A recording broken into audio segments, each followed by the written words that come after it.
do? Good morning. How are you? Good morning.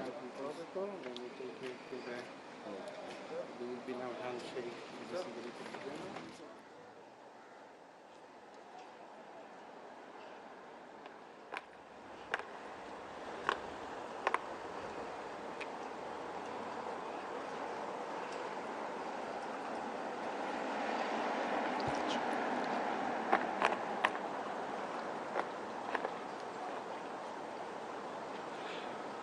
His Excellency Mr. Philemon Yang, President of the 79th session of the UN General Assembly.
Her Excellency Miss Mia Mottley, Prime Minister of Barbados.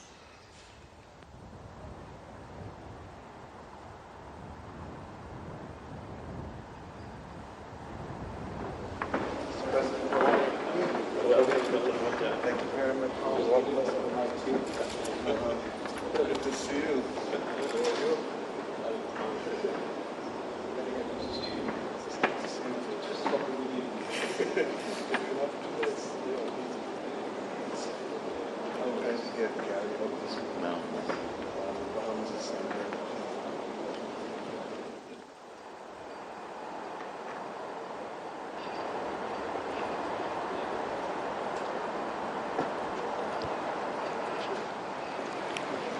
Her Excellency Miss Esperanza Maria Eduardo Francisca da Costa, Vice President of Angola.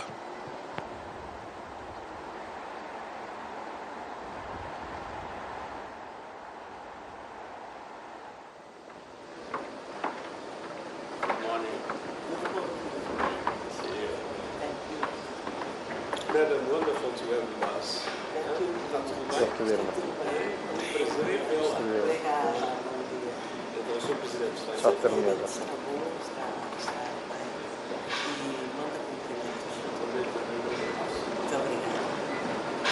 Thank you.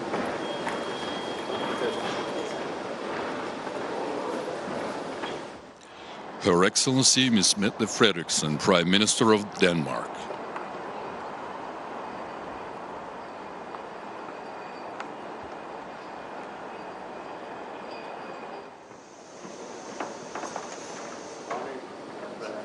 Welcome. Very nice to have you with us.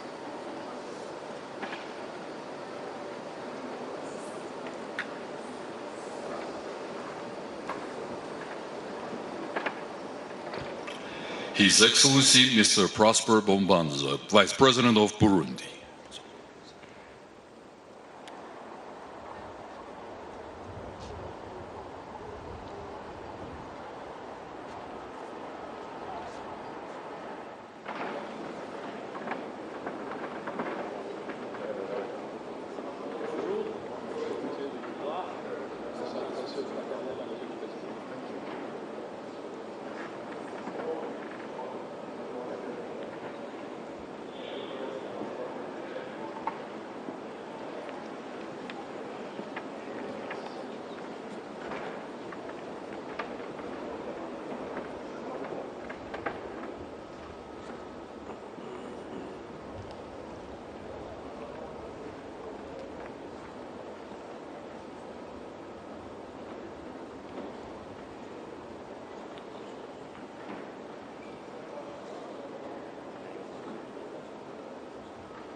Her Excellency Ms. Sheena Ansari, Vice President of the Islamic Republic of Iran.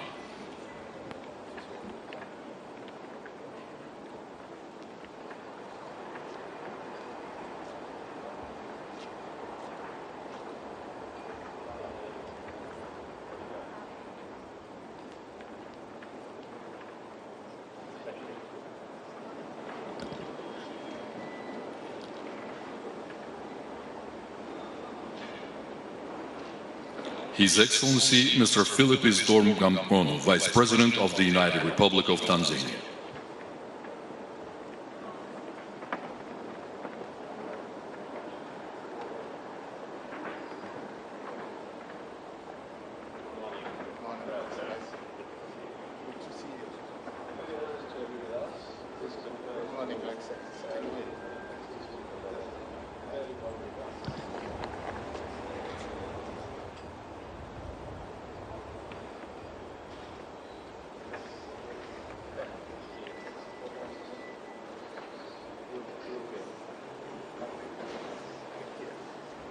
His Excellency Mr. Timoko Melie Kone, Vice President of Côte d'Ivoire.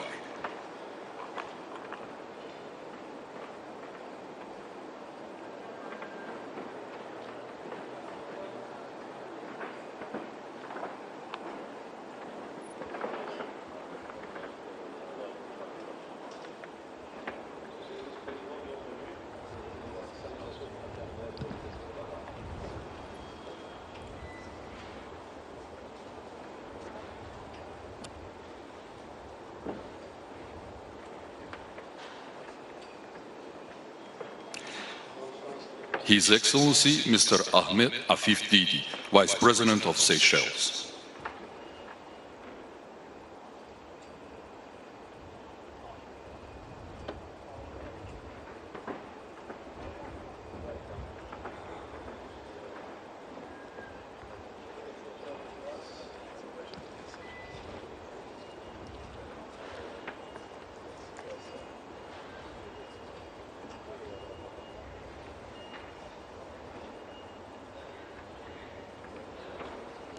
His Excellency Mr. Abdullah Al-Alimi, Vice President of Yemen.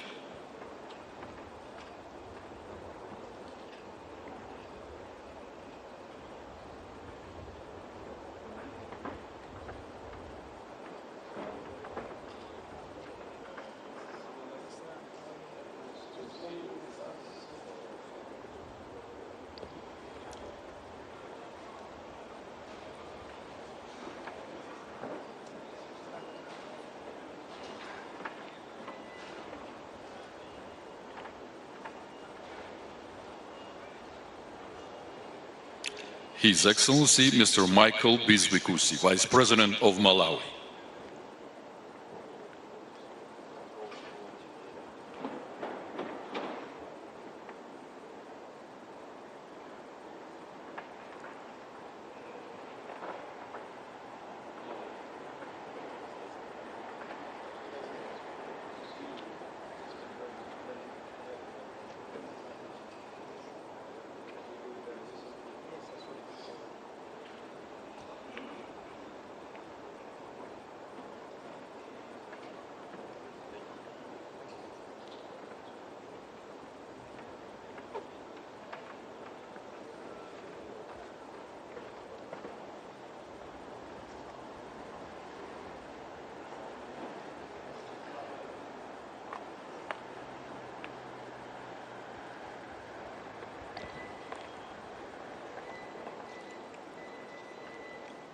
His Excellency Mr. Hashim Jojo Hadikusumo, Special Representative of the President of Indonesia.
His Excellency Mr. Gaston Brown, Prime Minister of Antigua and Barbuda.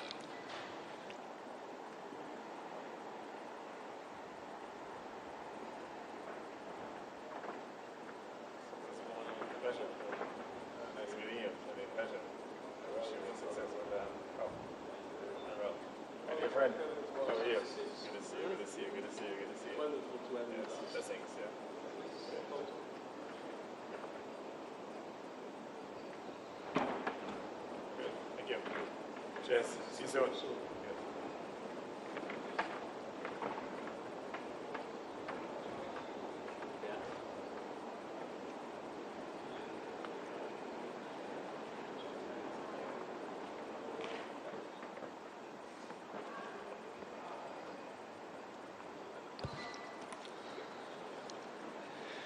His Excellency Mr. Philip Edward Davis, Prime Minister of Bahamas.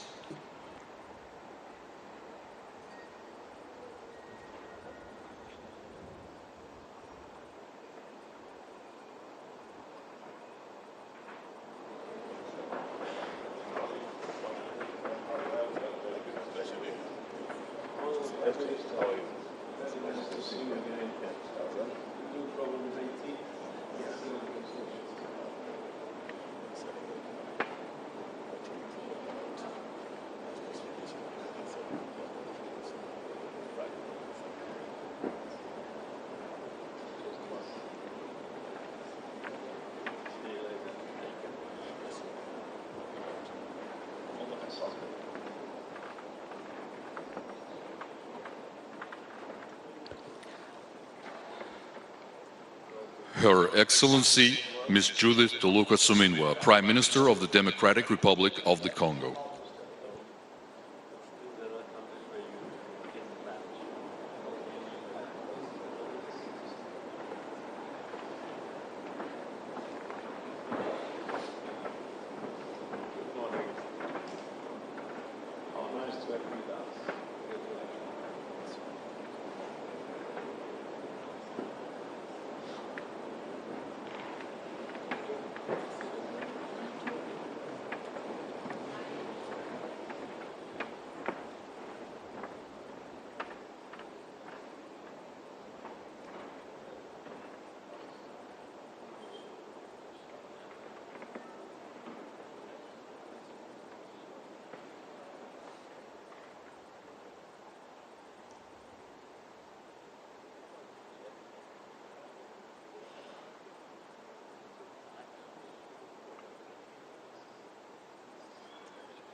His Excellency Mr. Peter Fiala, Prime Minister of Czechia.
His Excellency Mr. Taye Atske Selassie, President of Ethiopia.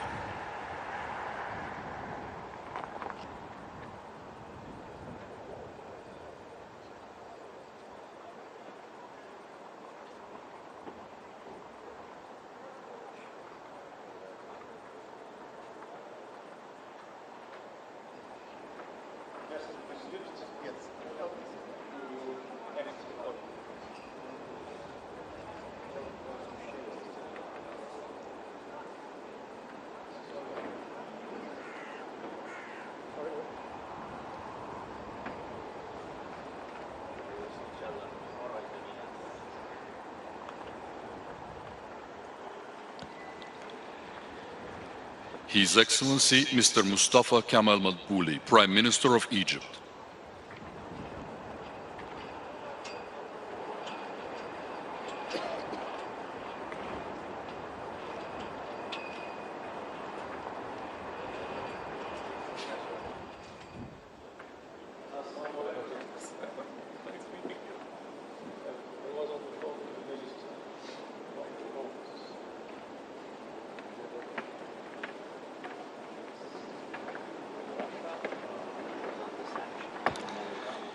His Excellency Mr. Daniel Risch, Prime Minister of Liechtenstein.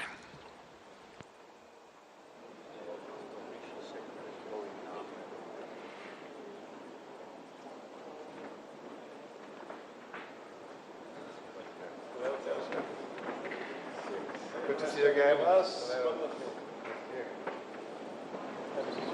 Everything's good, yeah.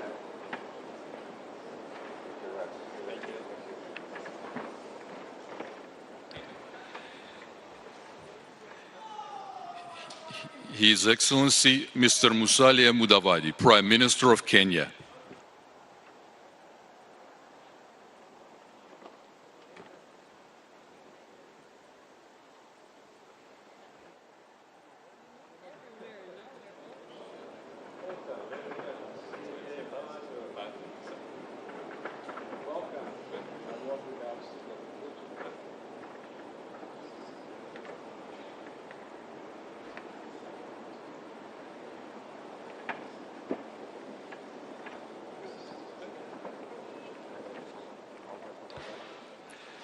His Excellency Cardinal Petro Parolin, Secretary of State of the Holy See.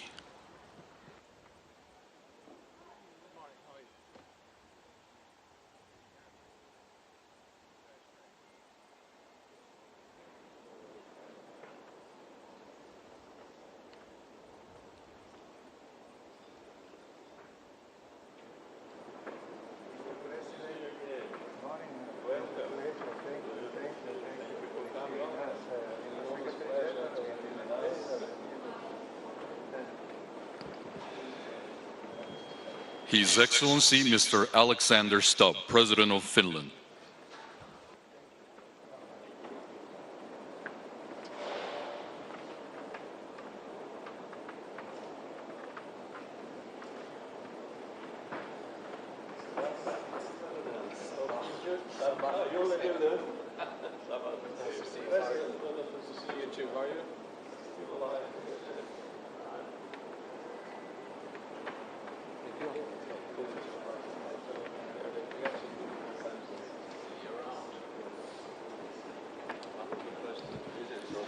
His Excellency Mr. Aziz Akhannouch, Prime Minister of Morocco.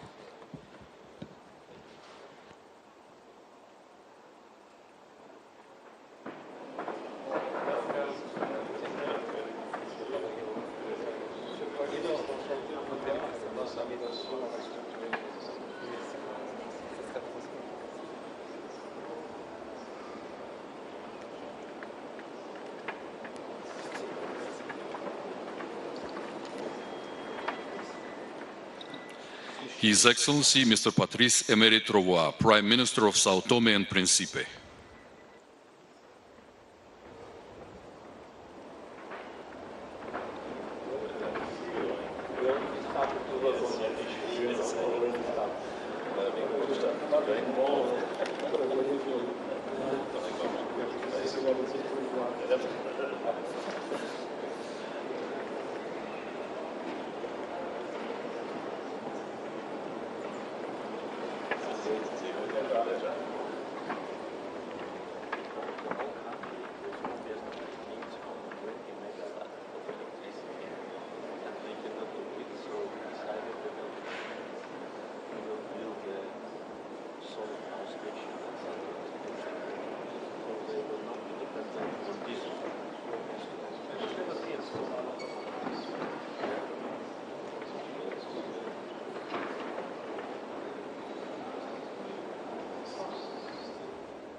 Bosnia.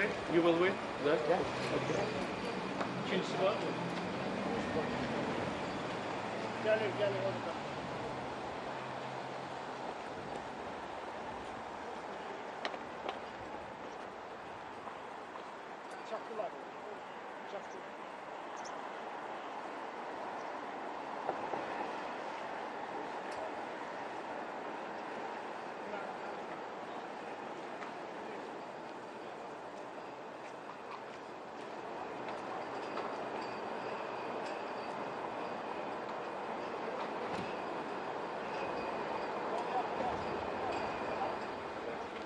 Good morning, you're welcome to 29.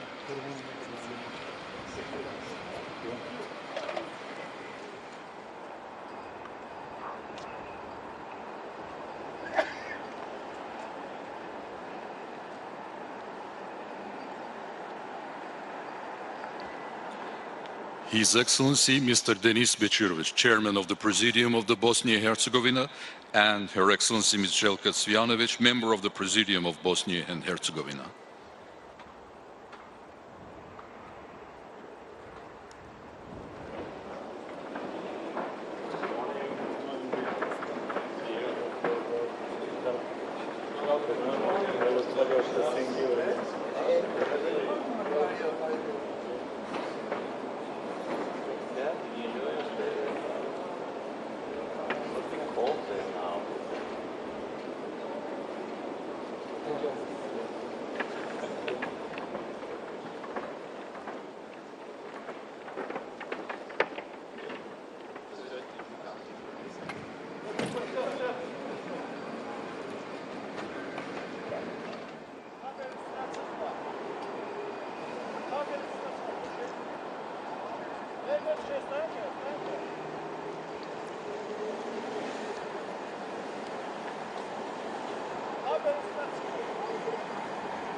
His Excellency Mr. Edi Rama, Prime Minister of Albania.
Well, yes. I came last year as leader of the opposition. First Yes. one as Prime Minister. Where is your first language?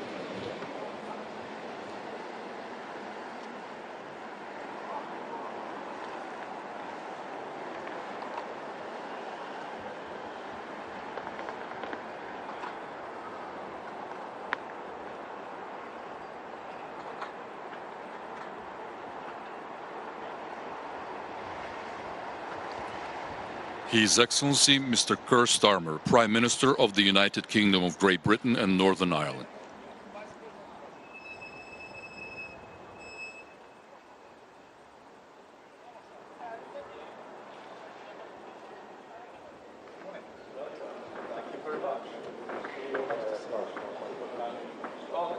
Nice to see you. Very good to see you again. I have this one.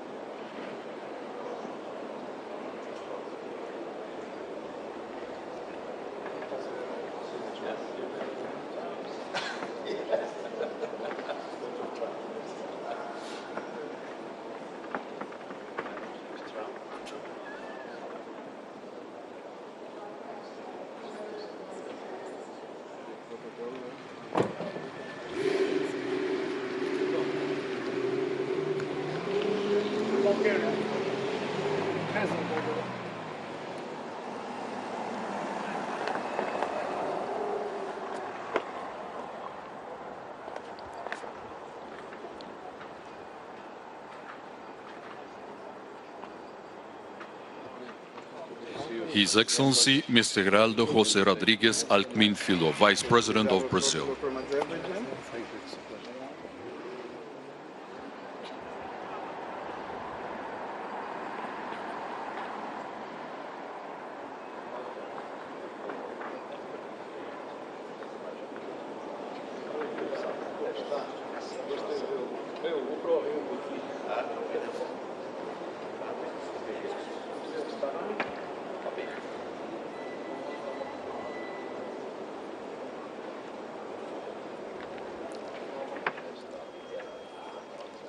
His Excellency Mr. Rumen Radev, President of Bulgaria.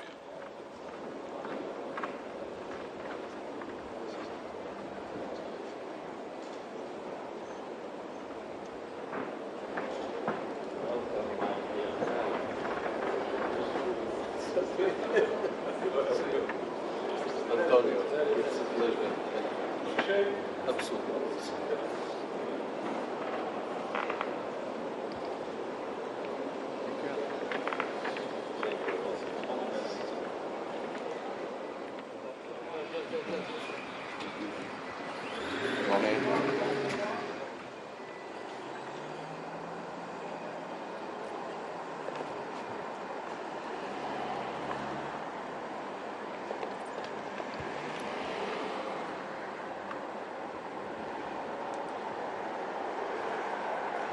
His Excellency Mr. Nikos Christodoulidis, President of Cyprus.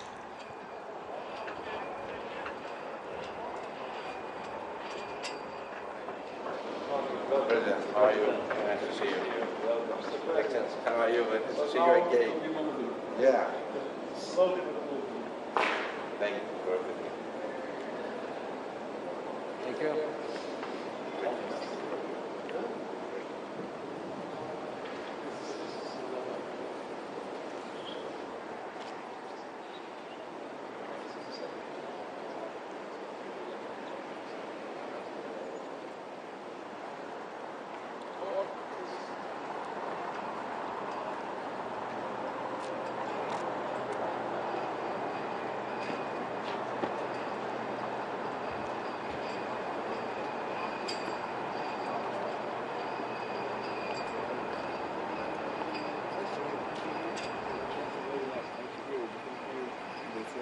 From protocol of Azerbaijan.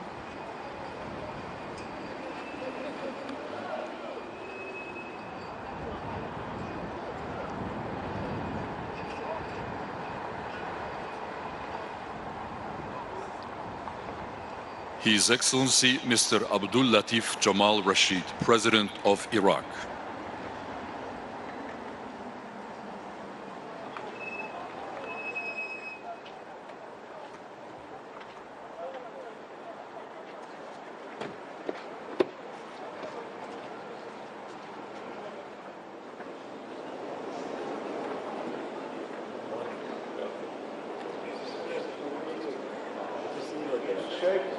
in good shape, thank you. I'm worried about you.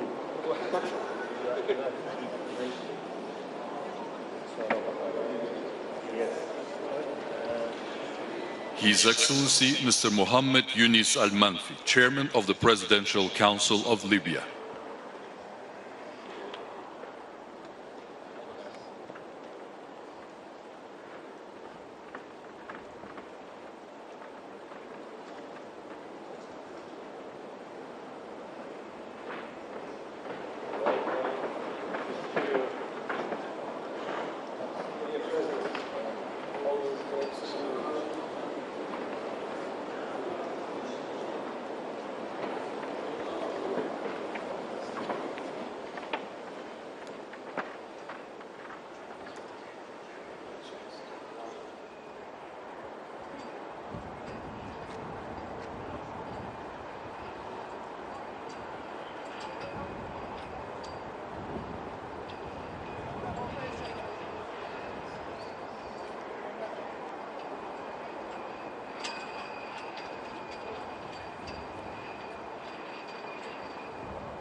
Really looking forward to you coming. Thank you for being with us.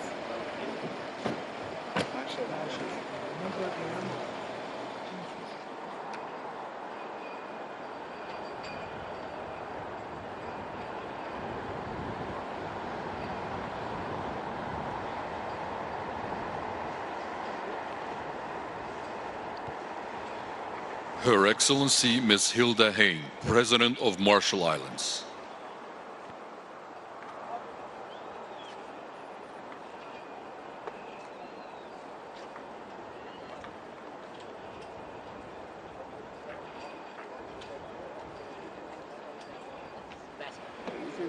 As you wish. Nice.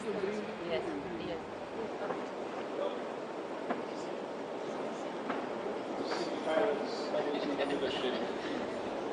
See you again.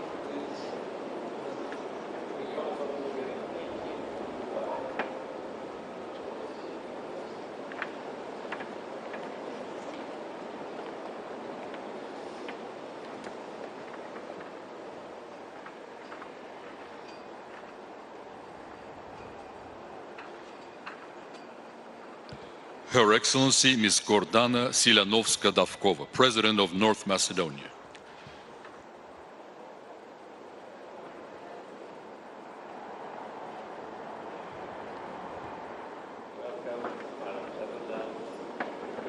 After all those beautiful museums, I feel much better. Oh, once again, yes, I'm pleased to be here. Thank you. Hope you enjoy your stay here. I did not stay because I didn't come to the diplomacy. It's more powerful than the traditional one.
listopadu.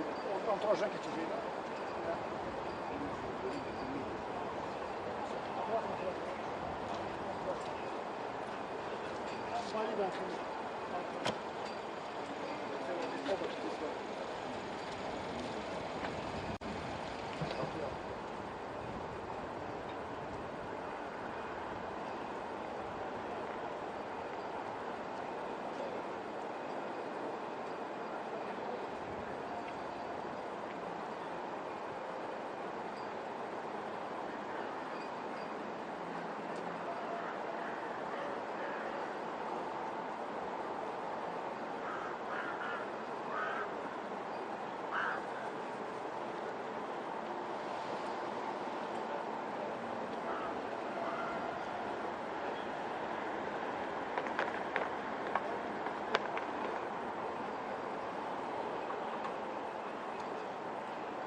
Morning. Thank you very much. How are you doing? Yes.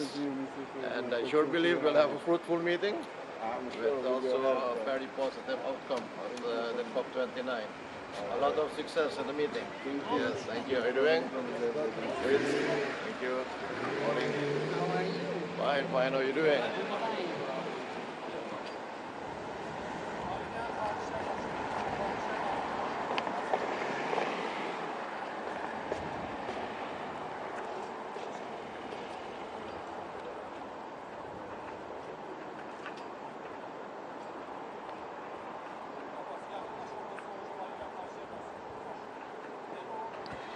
His Excellency Mr. Chandrika Persat Santokhi, President of Suriname.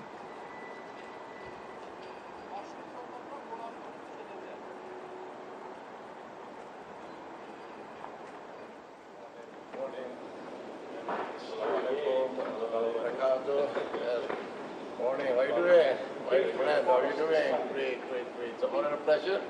Yeah, meet you today. Great. Thank you, thank you. It's an honor.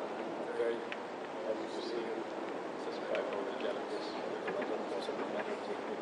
The meeting yesterday, very good meeting. The level of cooperation. Living in the Caribbean community. Okay. Thank you.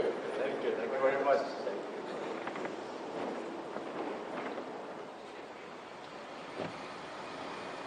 Morning, Your Excellency. Morning. COP29. Excellency.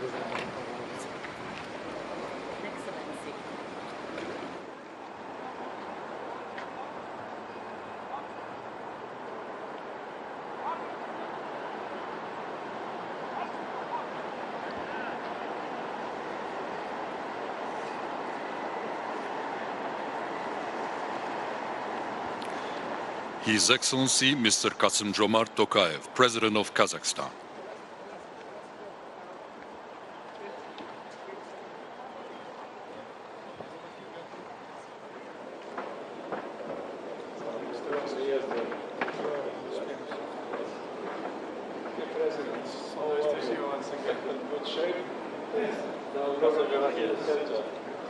Kazakhstan always in the center. He also represents United Nations.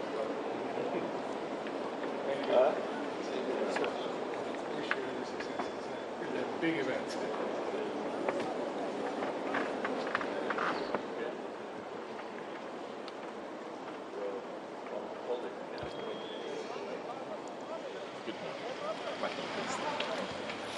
His Excellency Mr. Alexander De Croo, Prime Minister of Belgium.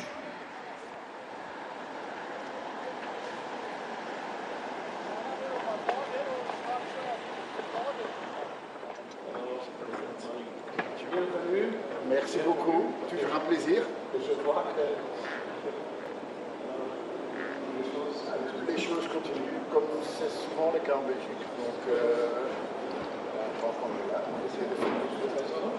Et en fait, moi aussi. Mais c'est un peu à la belge. Je souhaite pas encore quelques mots, j'ai l'impression. Merci. Oui, certainement. His Excellency Mr. Russell Lamini, Prime Minister of Eswatini.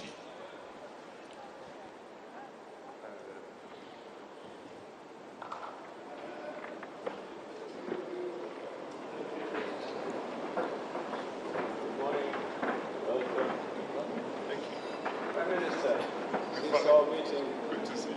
Thank you.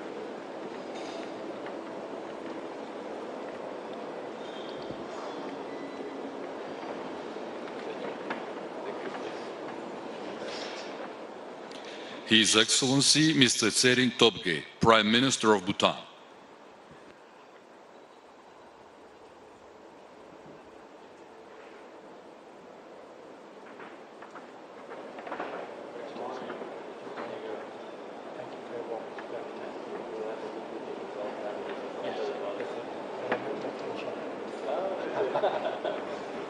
Prime Minister, good to see you again. See you again.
His Excellency Mr. Ford Nasingme, President of Togo.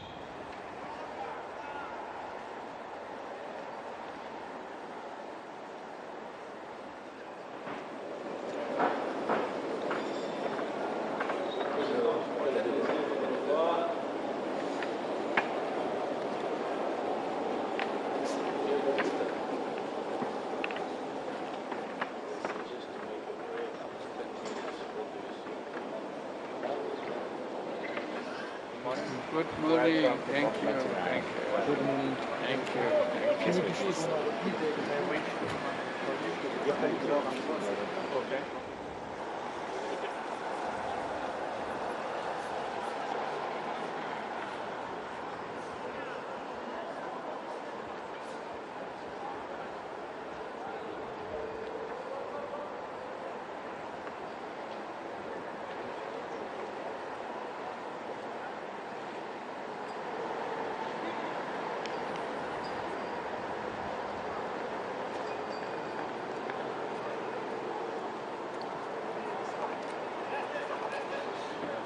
His Excellency Mr. Mohammed Yunus, Chief Advisor of Bangladesh.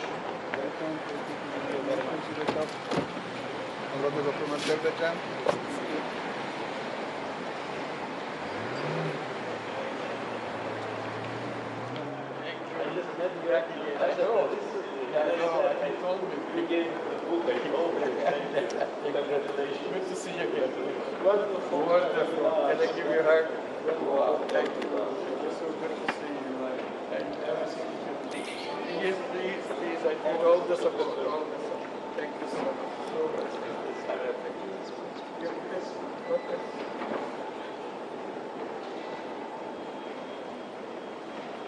Thank you. Thank you.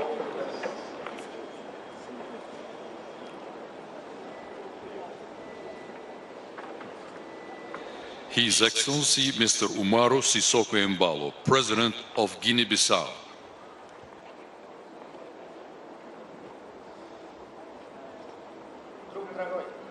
Здравствуйте.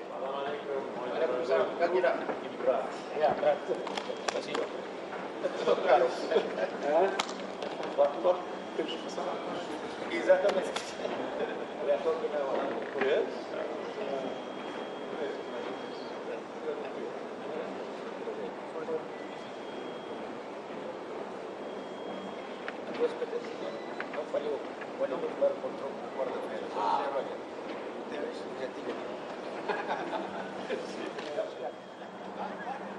His Excellency Mr. Alexander Vučić, President of Serbia.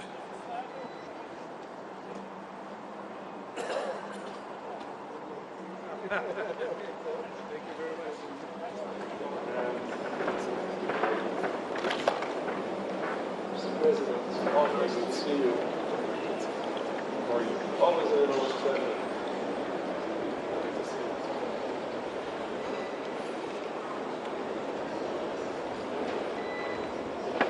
See you. All the best.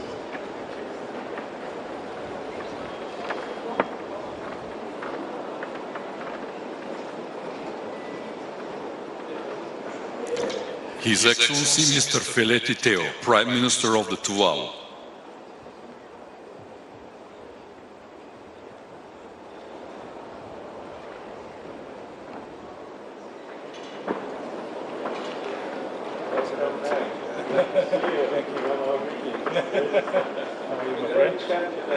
Legal procedures. Good to see you. It's changing the world.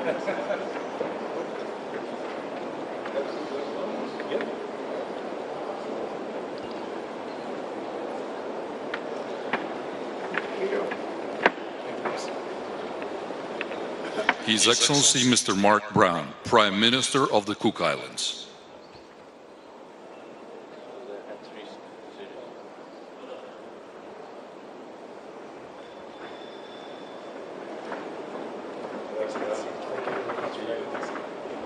So, Cook Islands, always in the front line, of course.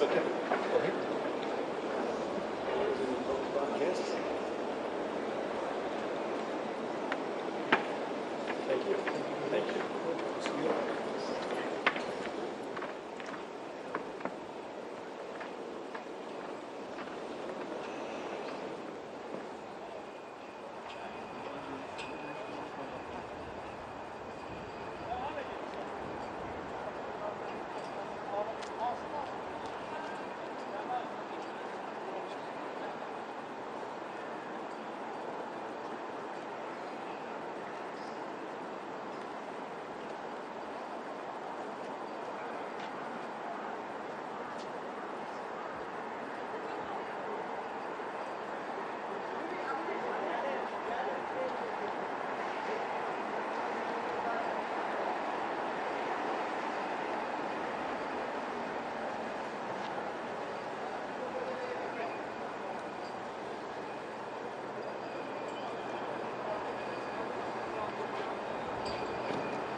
Your Majesty, I wish you thank you. We're going to be with us.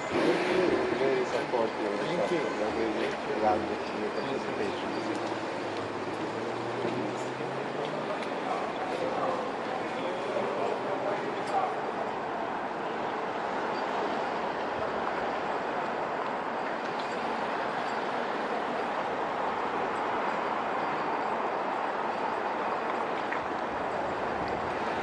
His Highness Sheikh Sabah Al Khalid Al Sabah, the Crown Prince of Kuwait.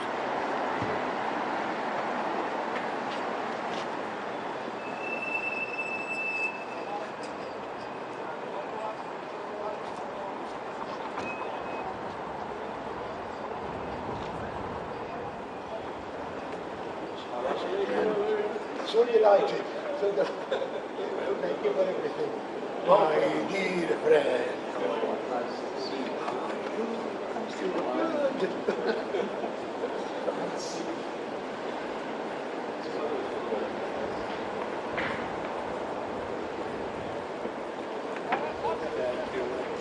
Yes, I will see you today. The meetings.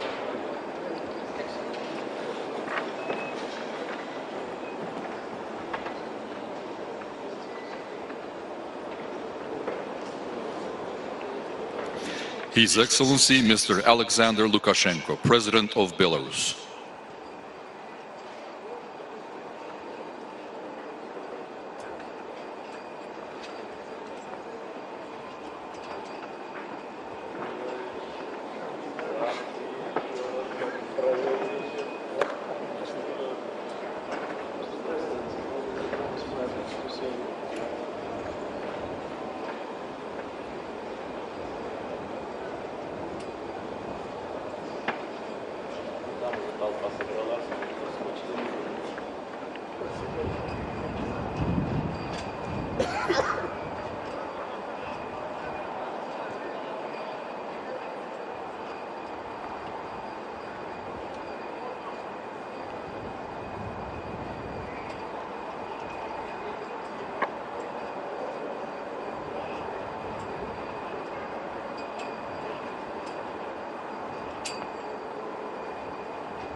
His Excellency Mr. Mohammed Muizu, President of Maldives.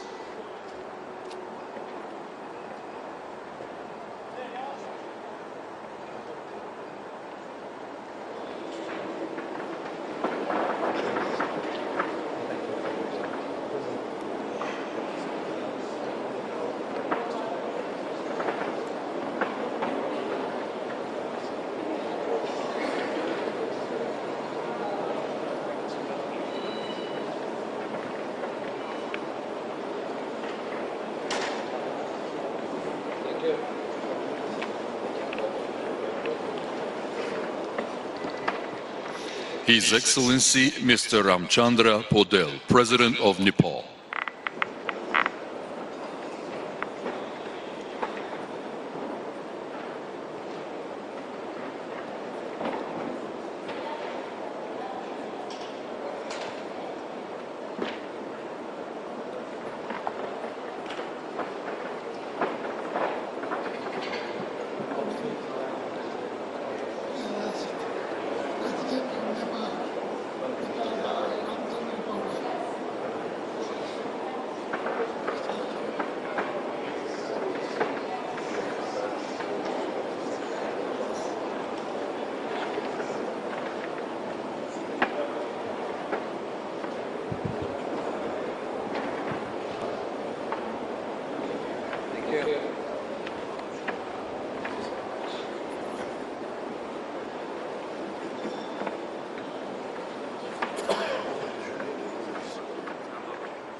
His Excellency Mr. Dalton Tagilagi, Prime Minister of Niue.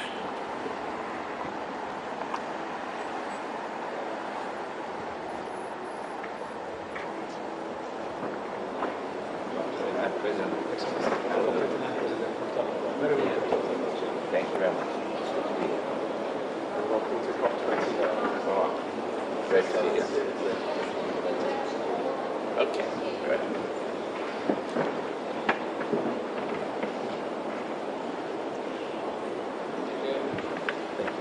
Thank you very much. I'm sure we'll catch up. We will. Thank you.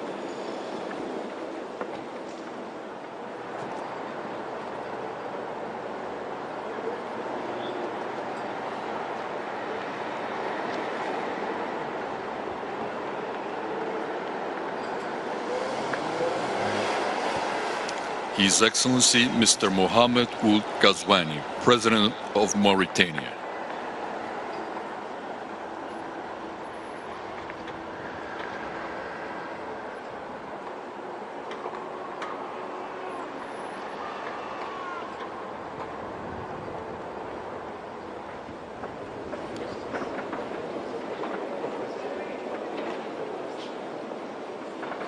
Welcome to COP29.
His Excellency Mr. Emerson Dambudzo Mnangagwa, President of Zimbabwe.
Her Excellency Ms. Maya Sandu, President of Moldova.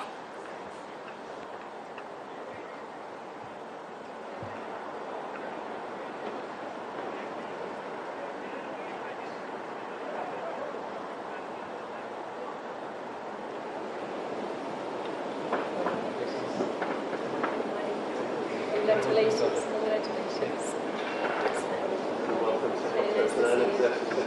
Yes.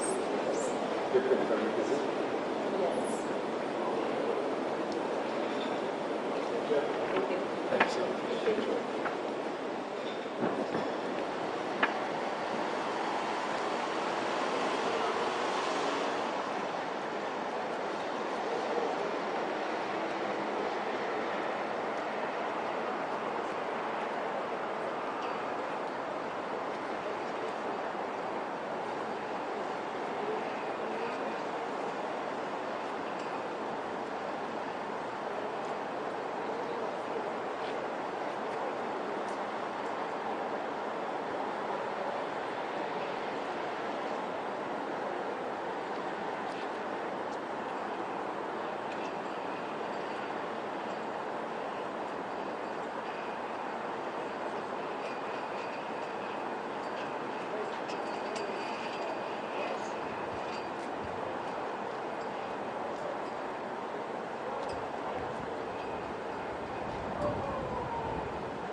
His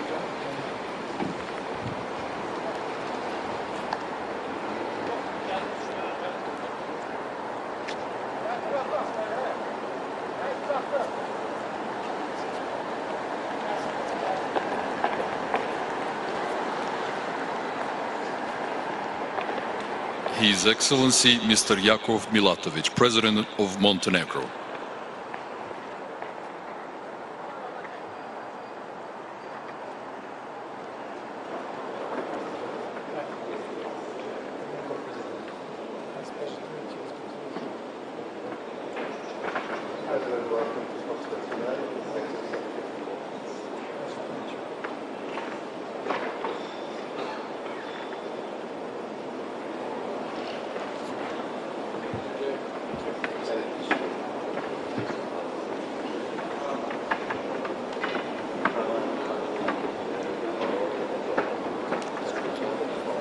Yeah, as long as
Да.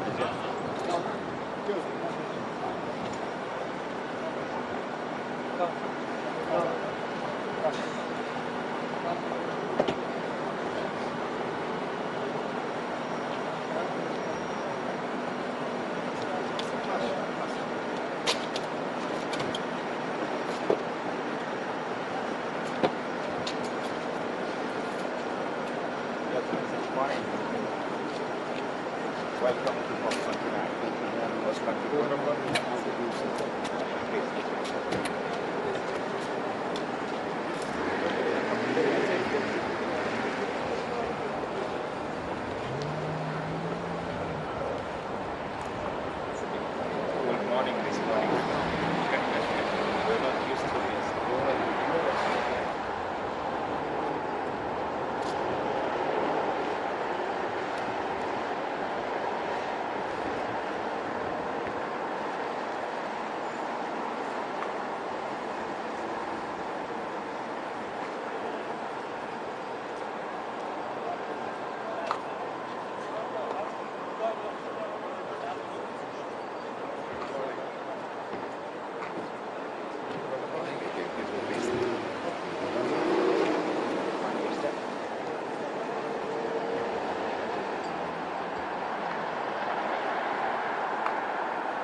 His Excellency Mr. Nana Addo Dankwa Akufo-Addo, President of Ghana.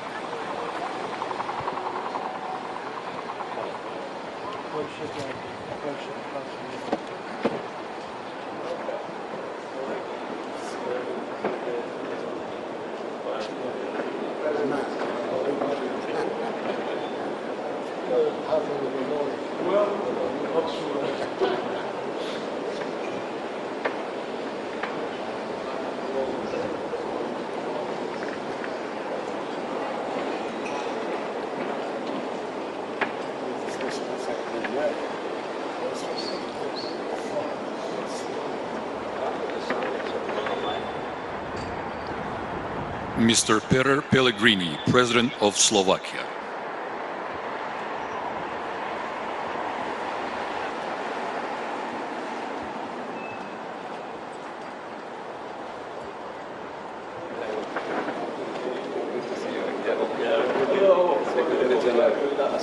Thank you so much. It's for the first time for me.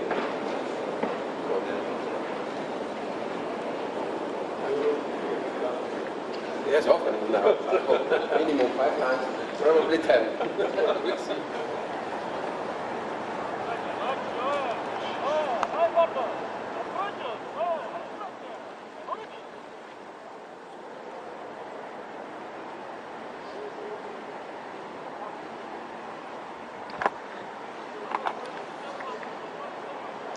His Excellency Mr. Andrzej Duda, President of Poland.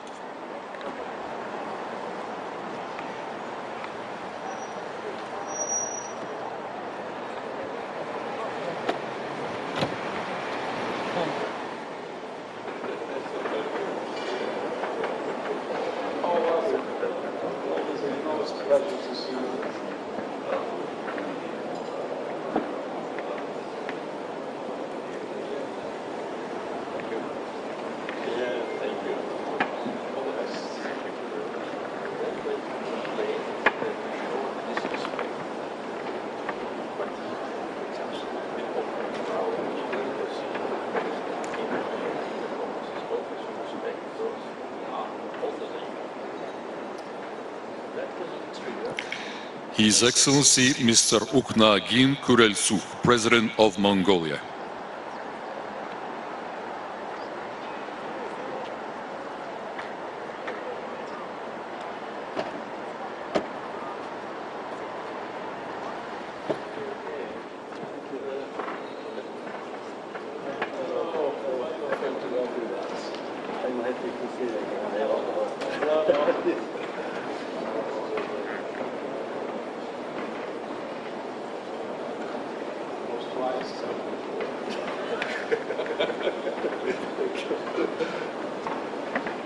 His Excellency Mr. Denis Sassou Nguesso, President of Congo.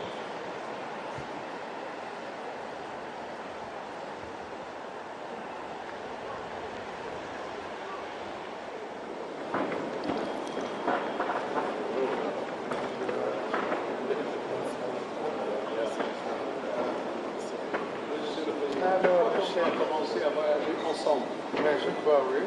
Parce que alors, pas. On fait ce qu'on veut.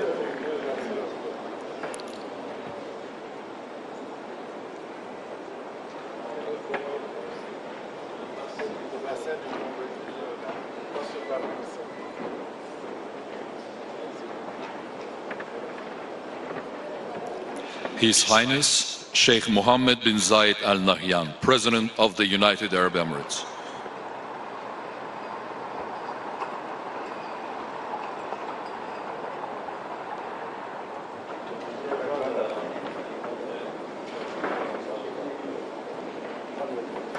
Thank you for all your support to this coach. And I remember your words. But you warned me. Your Highness, always a pleasure to see you. In our troubled times, you remain the pillar of wisdom. When I saw you as your president of the COP, I worked with that.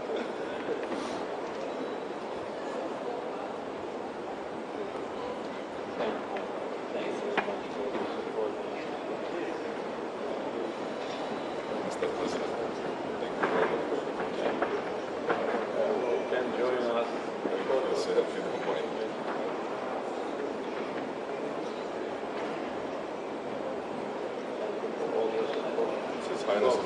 kindness. Thank you. If I can.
His Excellency Mr. Irakli Kobakidze, Prime Minister of Georgia.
Cold morning this morning. Yes.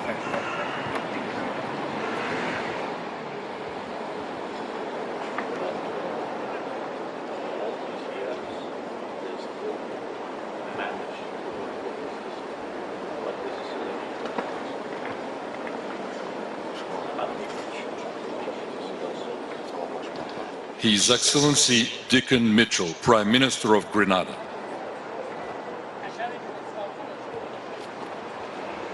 Your Excellency, good morning. Good morning.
His Excellency Mr. Abdel Fattah al-Burhan, Prime Minister of Sudan.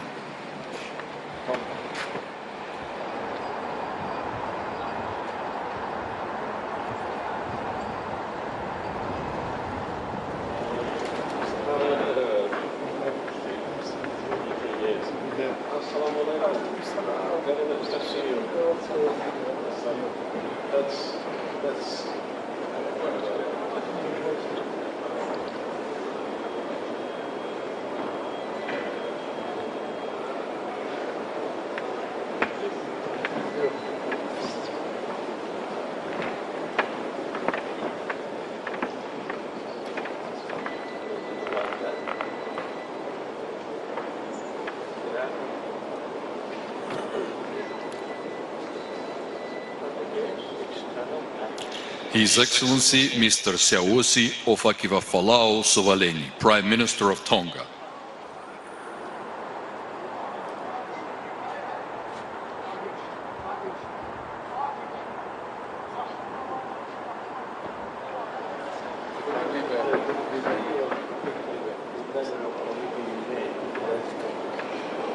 My friends, how are you? The Pacific front must be in the front line. We can't feel the ocean. We will be there. Thank you for supporting us. Yes, tomorrow we'll be together at the summit. Thank you.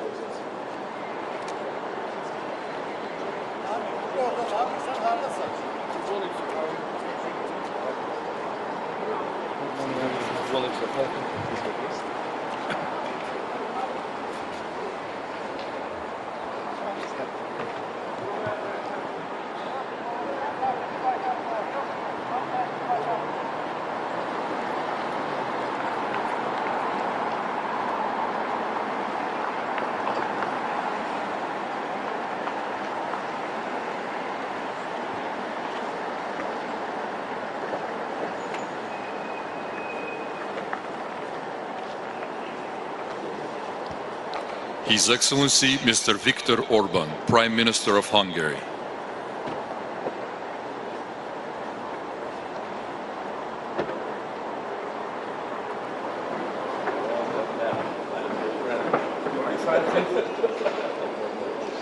President ready to receive the Nice to see you. Yes. Not yet. Taking over in first of the country. How was Budapest? You're in the President just a couple of minutes.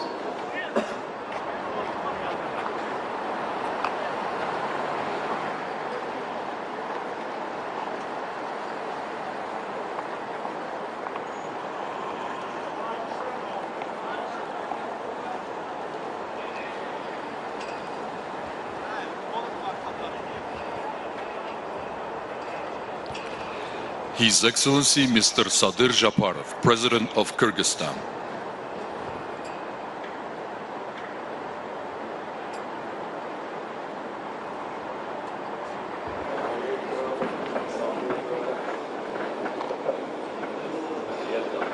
Yes.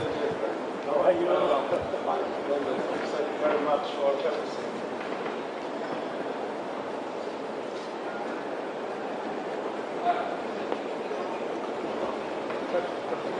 Все, готово. Может быть, еще раз одну фото сделаем вместе? Вместе? Давайте.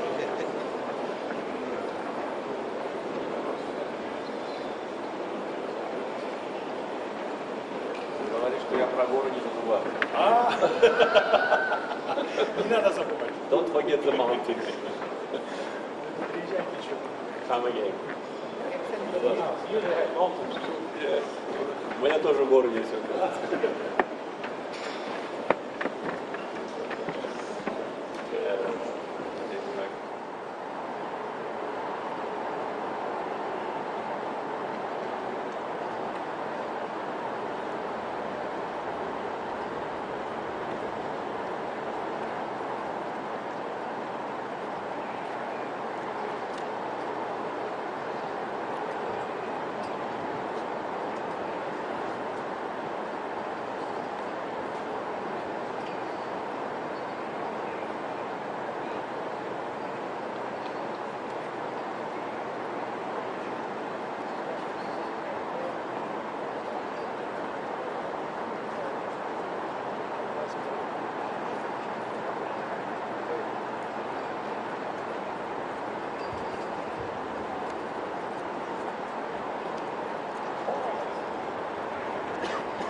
His Excellency Mr. Paul Kagame, President of Rwanda.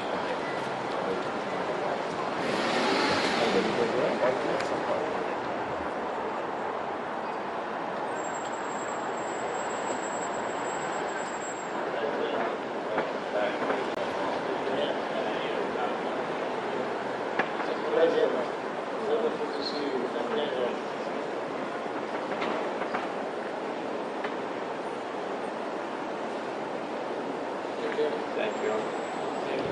See you guys.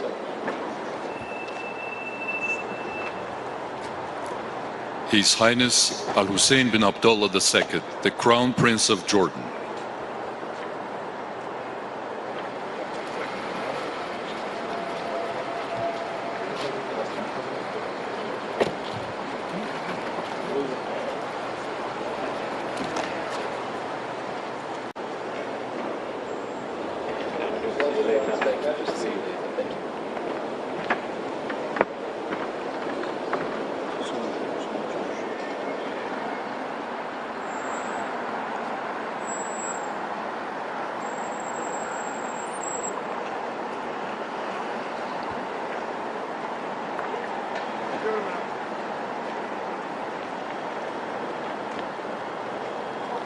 His Excellency Mr. Shavkat Mirziyoyev, President of Uzbekistan.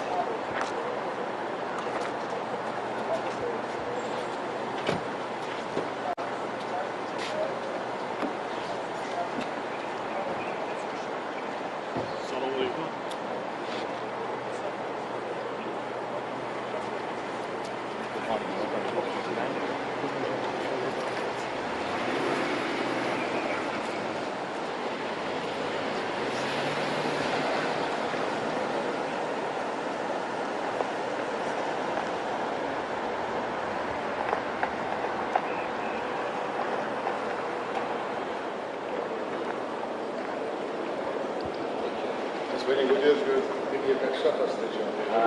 You told him that you accepted me like a shot. I told you that you deserve it. Thank you. Had also a difficult task after his predecessors to build a normal country.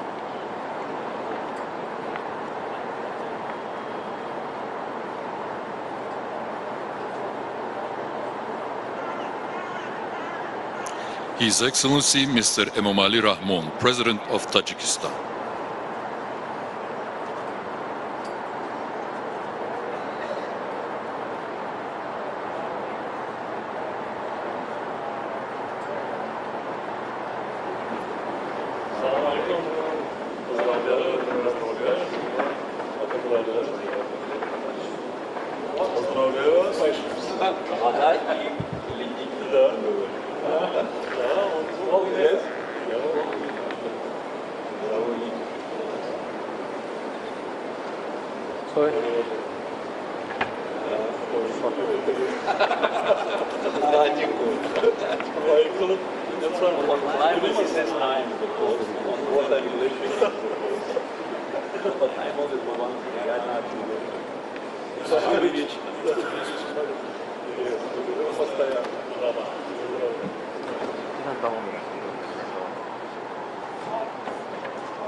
His Excellency Mr. Deng Shuai-xiang, Deputy Prime Minister of China.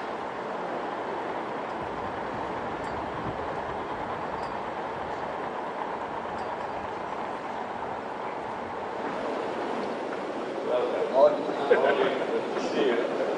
Hey, good night. Wonderful to see you again. It's a very pleasure.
Hoş geldiniz. Hoş bulduk.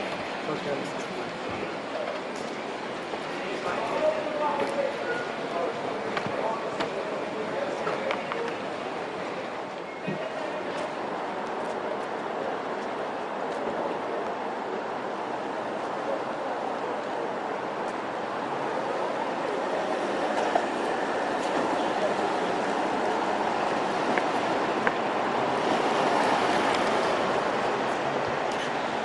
His Excellency Mr. Recep Tayyip Erdogan, President of Turkey.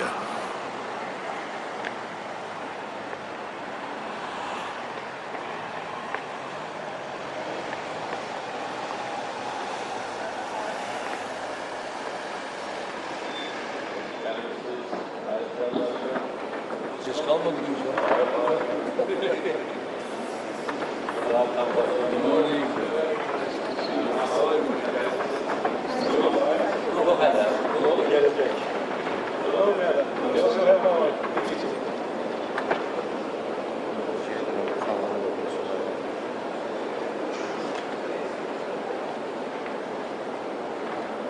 Çok sağ ol. Saat 12'de. Evet. 11.30'da Resim çekilirdi. 12'de. Hala. Orada artık toplanmalar. Orada bizim arkadaşlar. Sağ olun.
His Excellency Mr. Mohammad Shahbaz Sharif, Prime Minister of Pakistan.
His Excellency Mr. Pedro Sanchez, Chairman of the Government of Spain.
kind to be helpful to the board. See you later.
Thank you, President. Thank you. The phone is coming.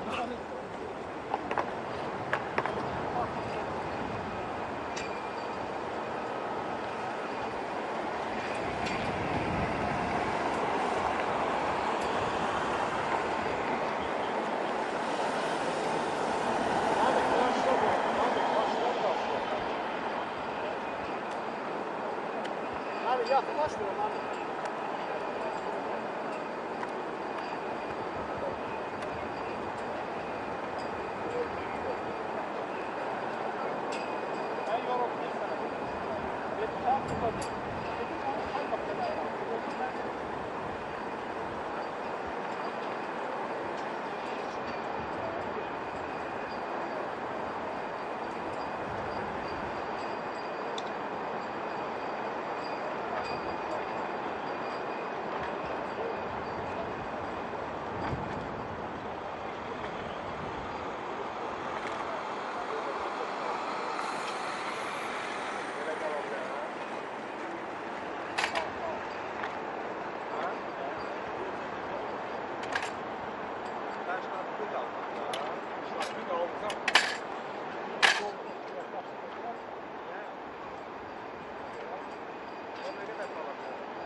Now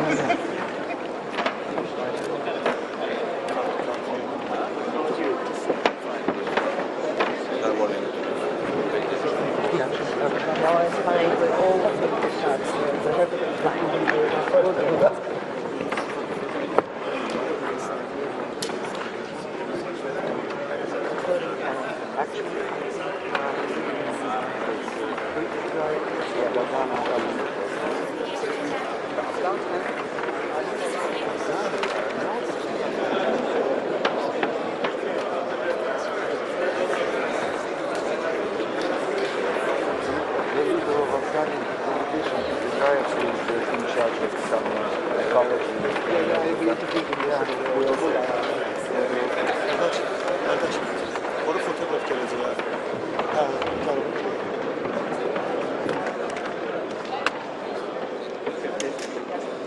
Should not be there. This is crazy. But this is crazy.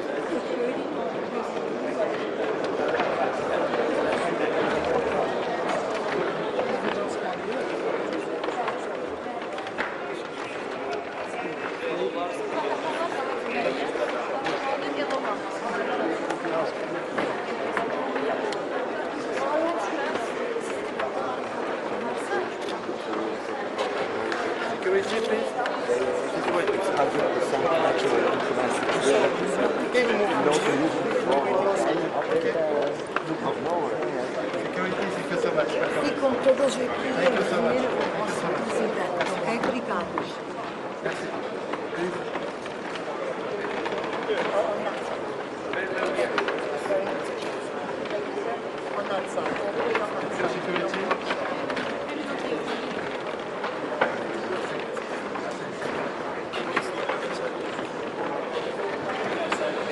ok?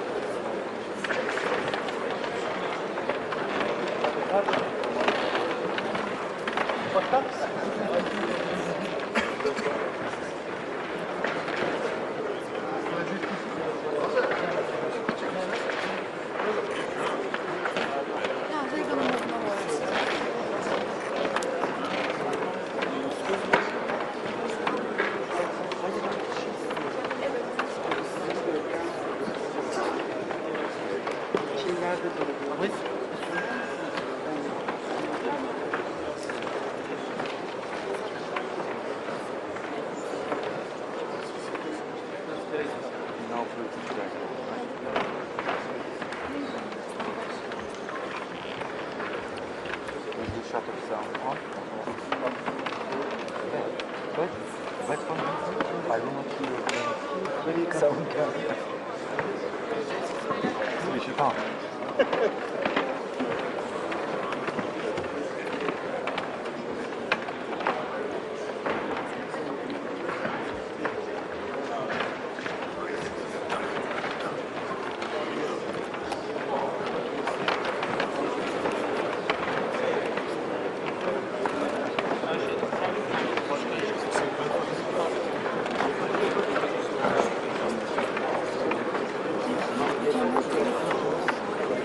All of our photos will be unfiltered and can be done with high resolution quality.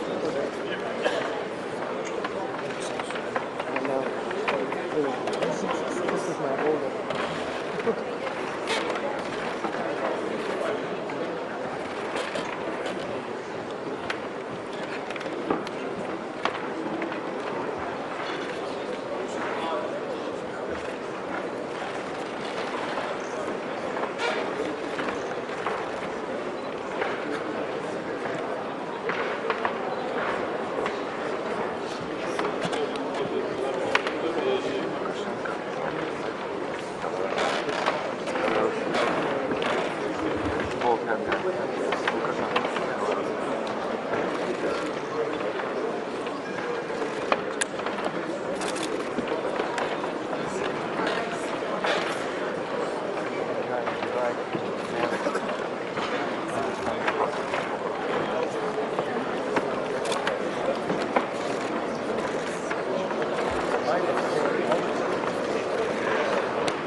Oh, okay, we're coming together.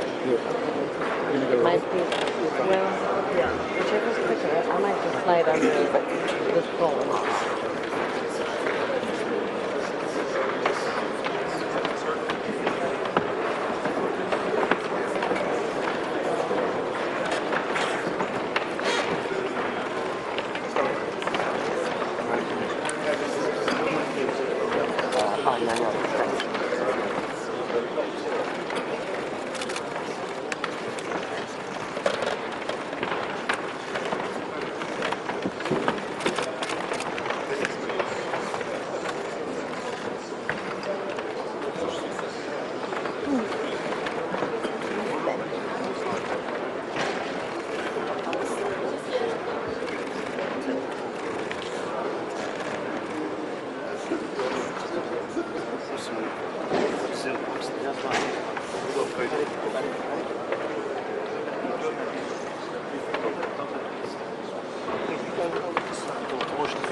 Even worse.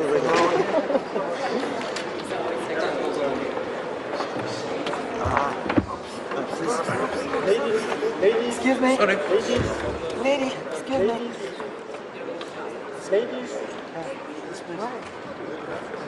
Kabağı akşeyin.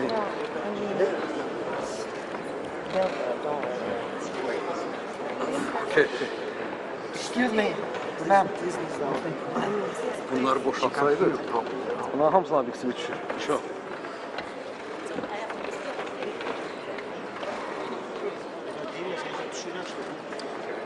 Doldurdunuz buraları. Bunlar hamısı. I mean, we also have.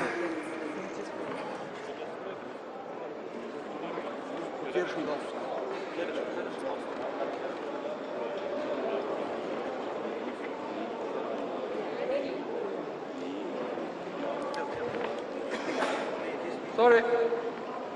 Please.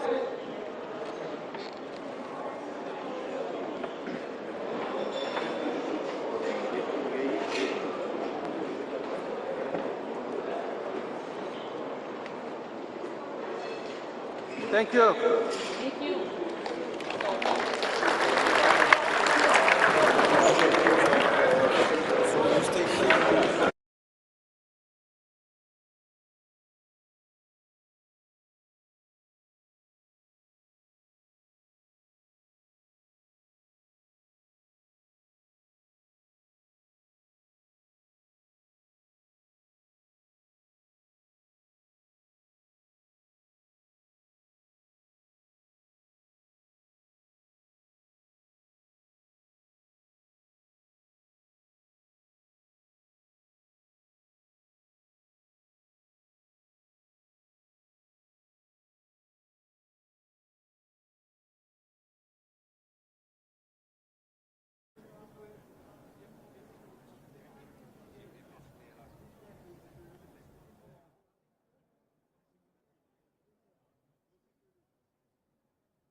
two, 1, 2, test.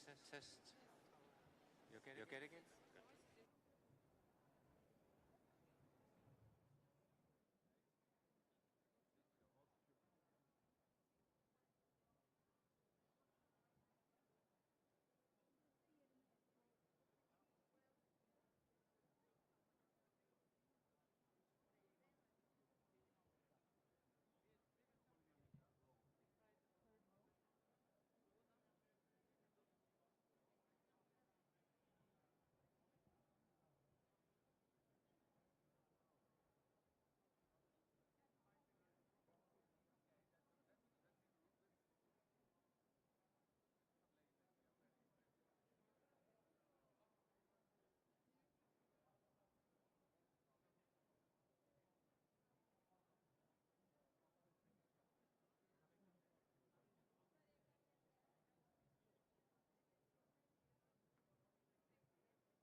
Ladies and gentlemen, we kindly ask you to take your seats, please.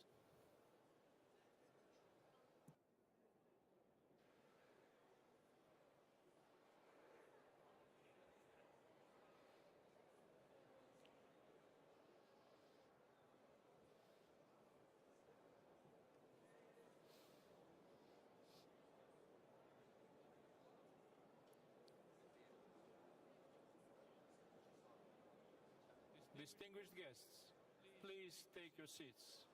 We shall start the ceremony. Gracias. Подожди.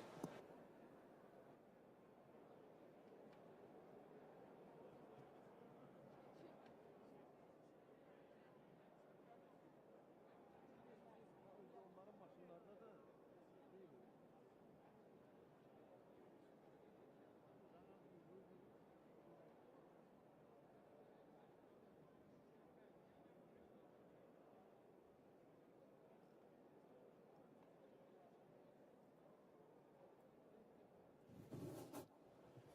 Çox aşağı deyil səsi. Belə eşiyor. Bilirik ki,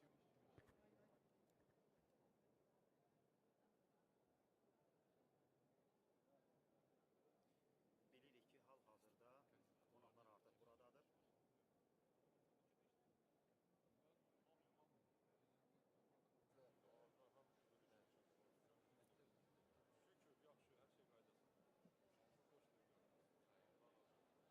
Xoş gördük. Birincisi,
Ladies and gentlemen, please take your seats. The opening session is about to start. Please take your seats.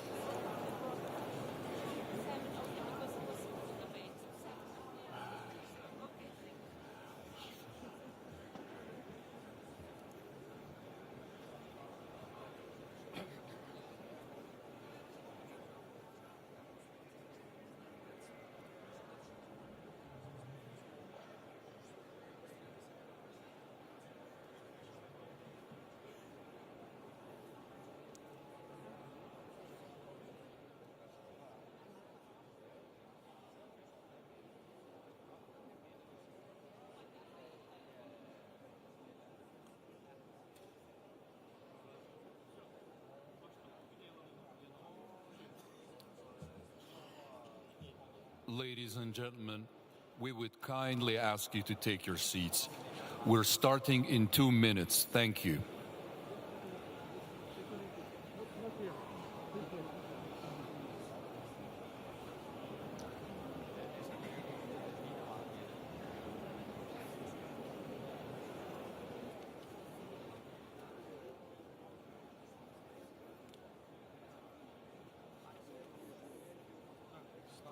Ты знаешь, как ставить?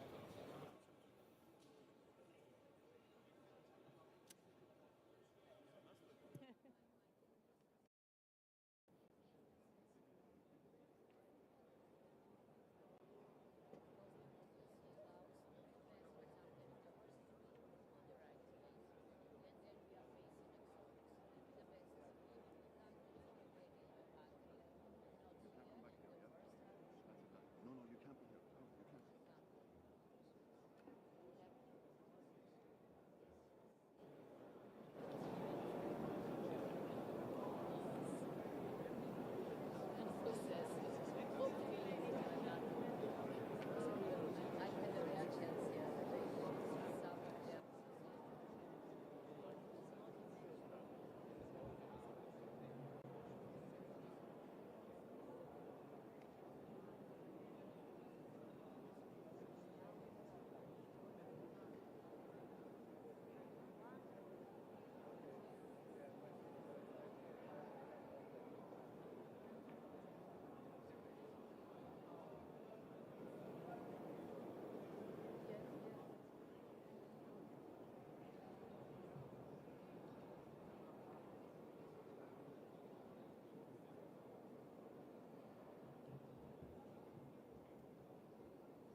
Excellencies, distinguished delegates, esteemed guests, ladies and gentlemen.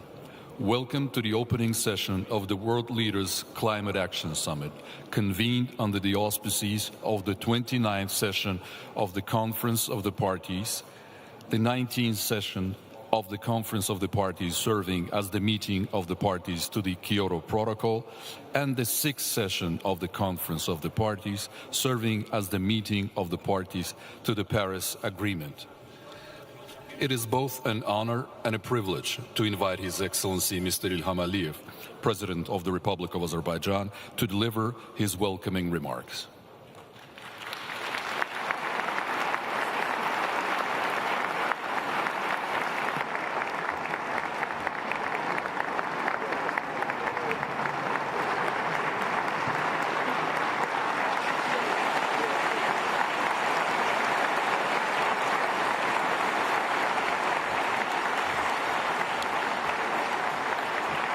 Distinguished Secretary General of the United Nations, distinguished heads of state and government, ladies and gentlemen, I welcome you all to Azerbaijan.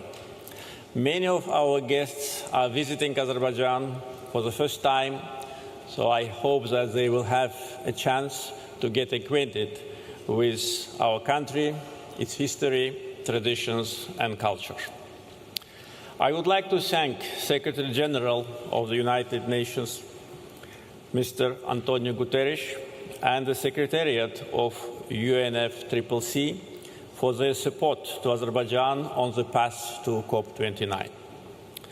I congratulate my dear brother, President of UAE, His Highness Sheikh Mohammed bin Zayed Al Nahyan, and all his team with landmark UAE consensus achieved at COP28 in Dubai and their support in preparation to COP29 in Baku.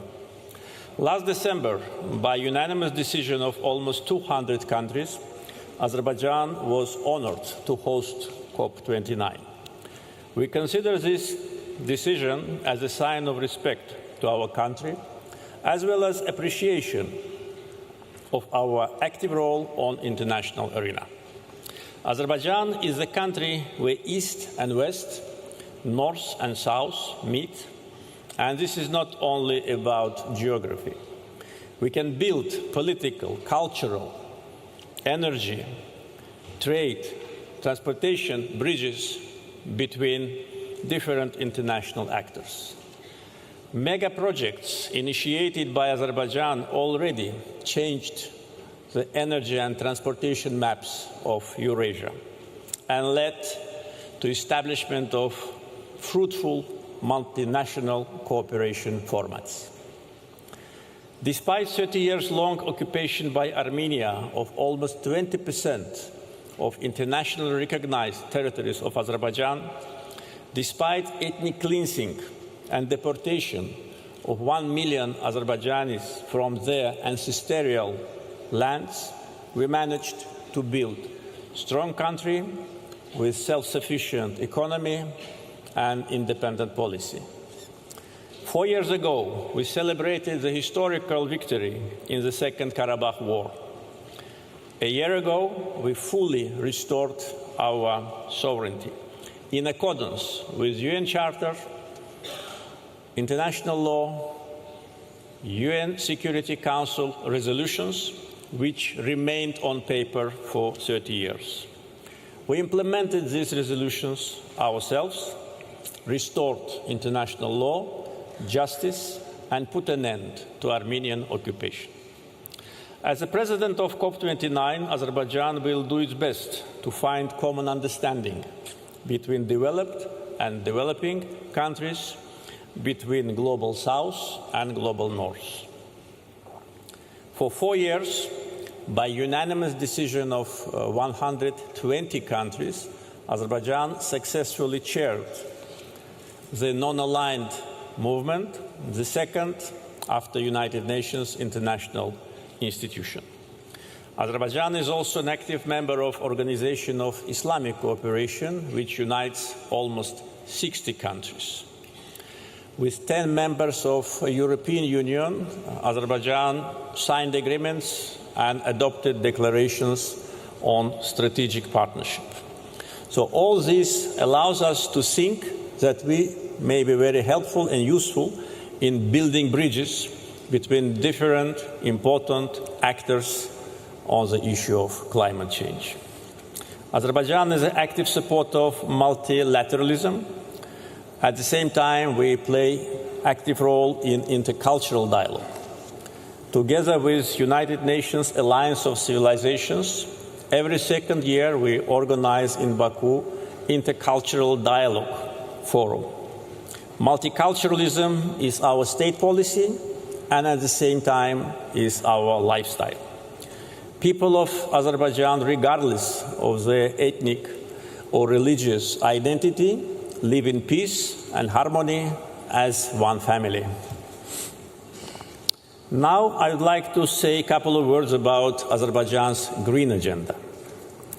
Our technical potential for renewable energy is estimated at 135 gigawatt onshore and 157 gigawatt offshore.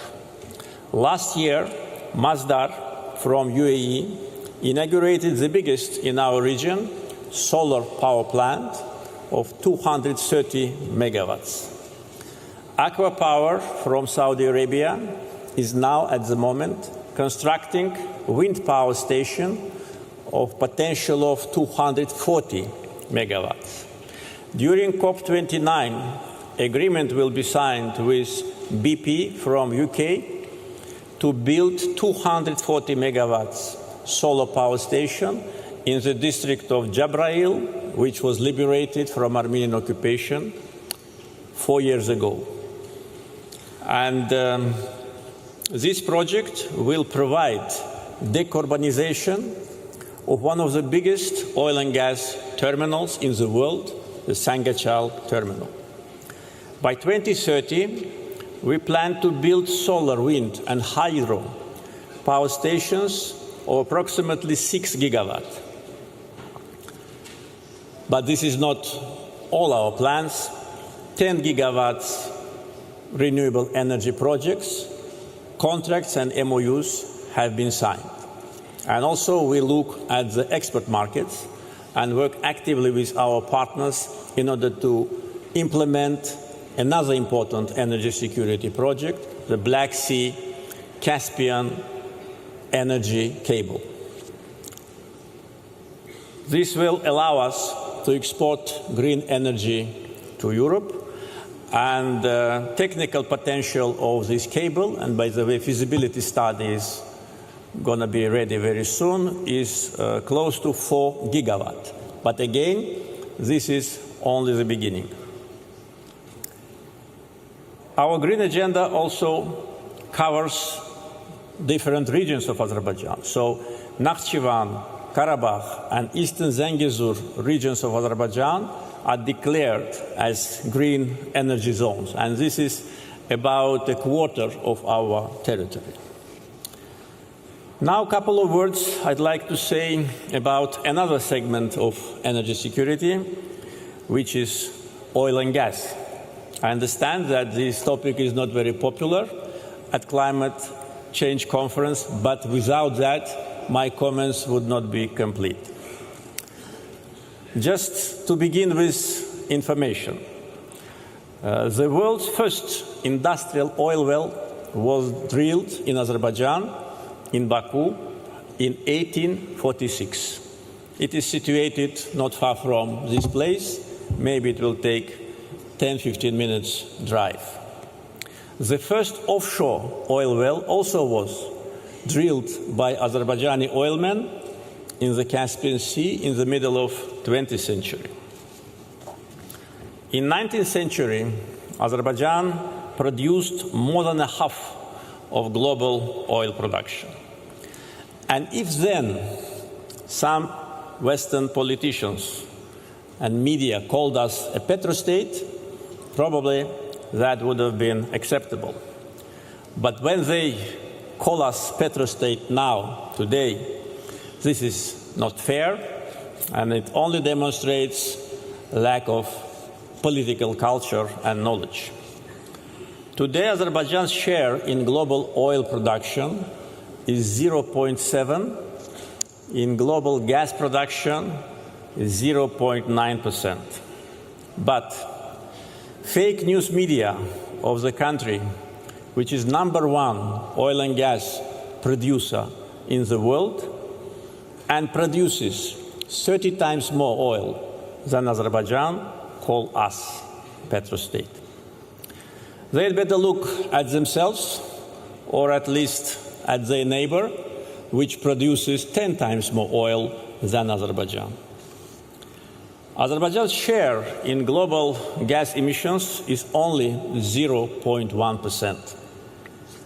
I have to bring these figures to the attention of our audience because right after Azerbaijan was elected as a host country of COP29, we became a target of coordinated, well-orchestrated campaign of slander and blackmail. Western fake news media and so-called independent NGOs and some politicians, as if we're competing in spreading disinformation and false information about our country. To accuse us that we have oil is the same like to accuse us that we have more than 250 sunny days a year in Baku. Countries should be judged by other criteria. For instance, level of unemployment. In Azerbaijan, it is 5.4%. Level of poverty, it is 5.2%. Our green agenda, I already described our plans. How countries manage their foreign debt. In Azerbaijan, it's only 7.5% of our GDP. So these are, and many other, important criteria which should be a basis for kind of evaluation of the country's performance, but not the country's natural resources, which are the gift of the God. I said it several months ago, and now all those who want, international media, to attack me, just quote me that I said that this is a gift of the God, and I want to repeat it today here at this audience. It's a gift of the God. Every natural resource, whether it's oil, gas, wind, sun, gold, silver, copper, all that are natural resources. And countries should not be blamed for having them and should not be blamed for bringing these resources to the market because the market needs them. The people need them. So this is my message, and as a president of COP29, of course, we will be a strong advocate for green transition, and we're doing it, but at the same time, we must be realistic. Also, another point of accusation is that 2 years ago, Azerbaijan and European Commission signed declaration on strategic partnership in the field of energy. But it was not our idea. It was a proposal of European Commission.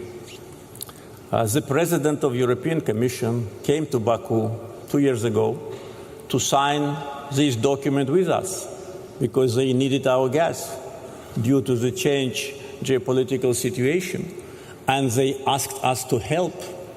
And we said, okay, we always are ready to help if our help is needed. And we said, okay, we will help Europe with energy security. And when we signed this declaration 2 years ago, the number of the countries which were receiving our gas, European countries, was equal to 2. So now it's 8 countries. 8 out of 10 countries which have access to Azerbaijani gas are Europeans.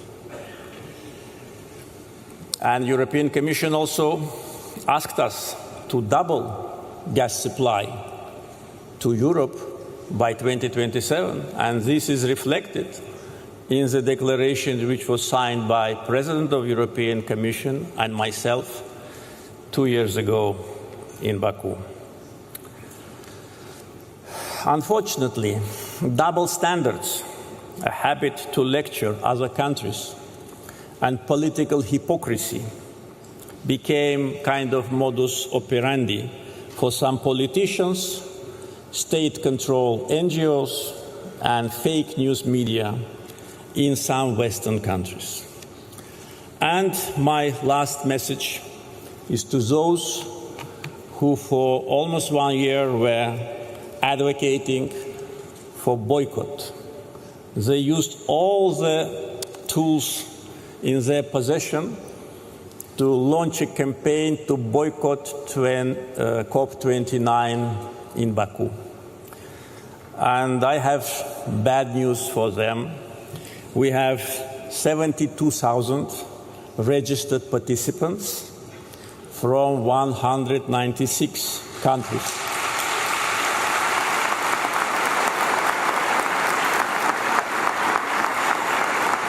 Among them, 80 presidents, vice presidents, and prime ministers. So the world gathered in Baku, and we say to the world, welcome to Azerbaijan. Thank you.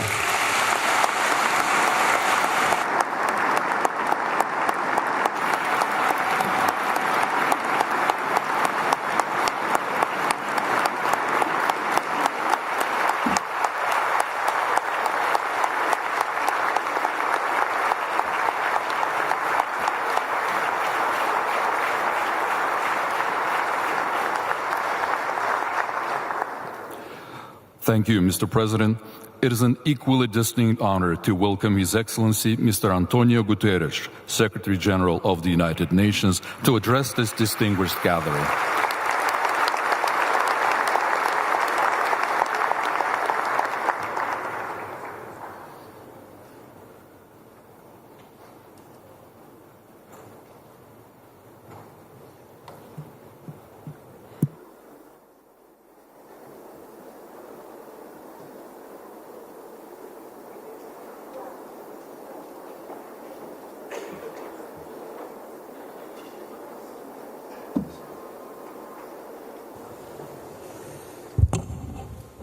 President Aliyev, I thank you, the COP President Mukhtar Babayev, and the government of Azerbaijan for your welcome and hospitality.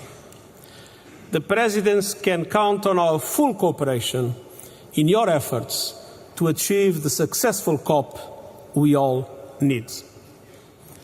Excellencies and friends, the sound you hear is the ticking clock.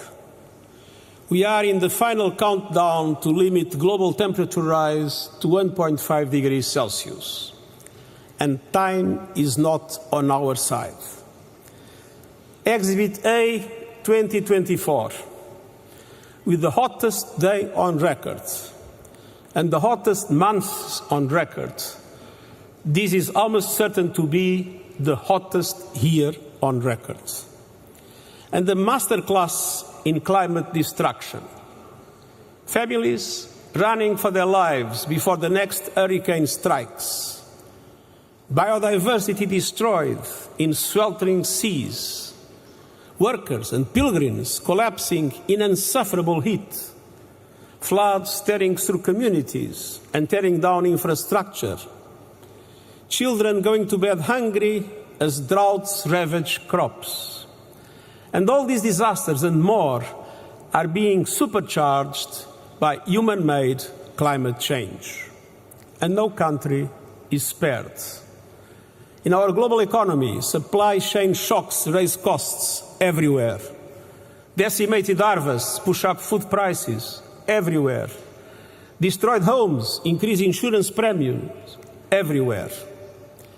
And this is a story of avoidable injustice. The rich cause the problem, the poor pay the highest price.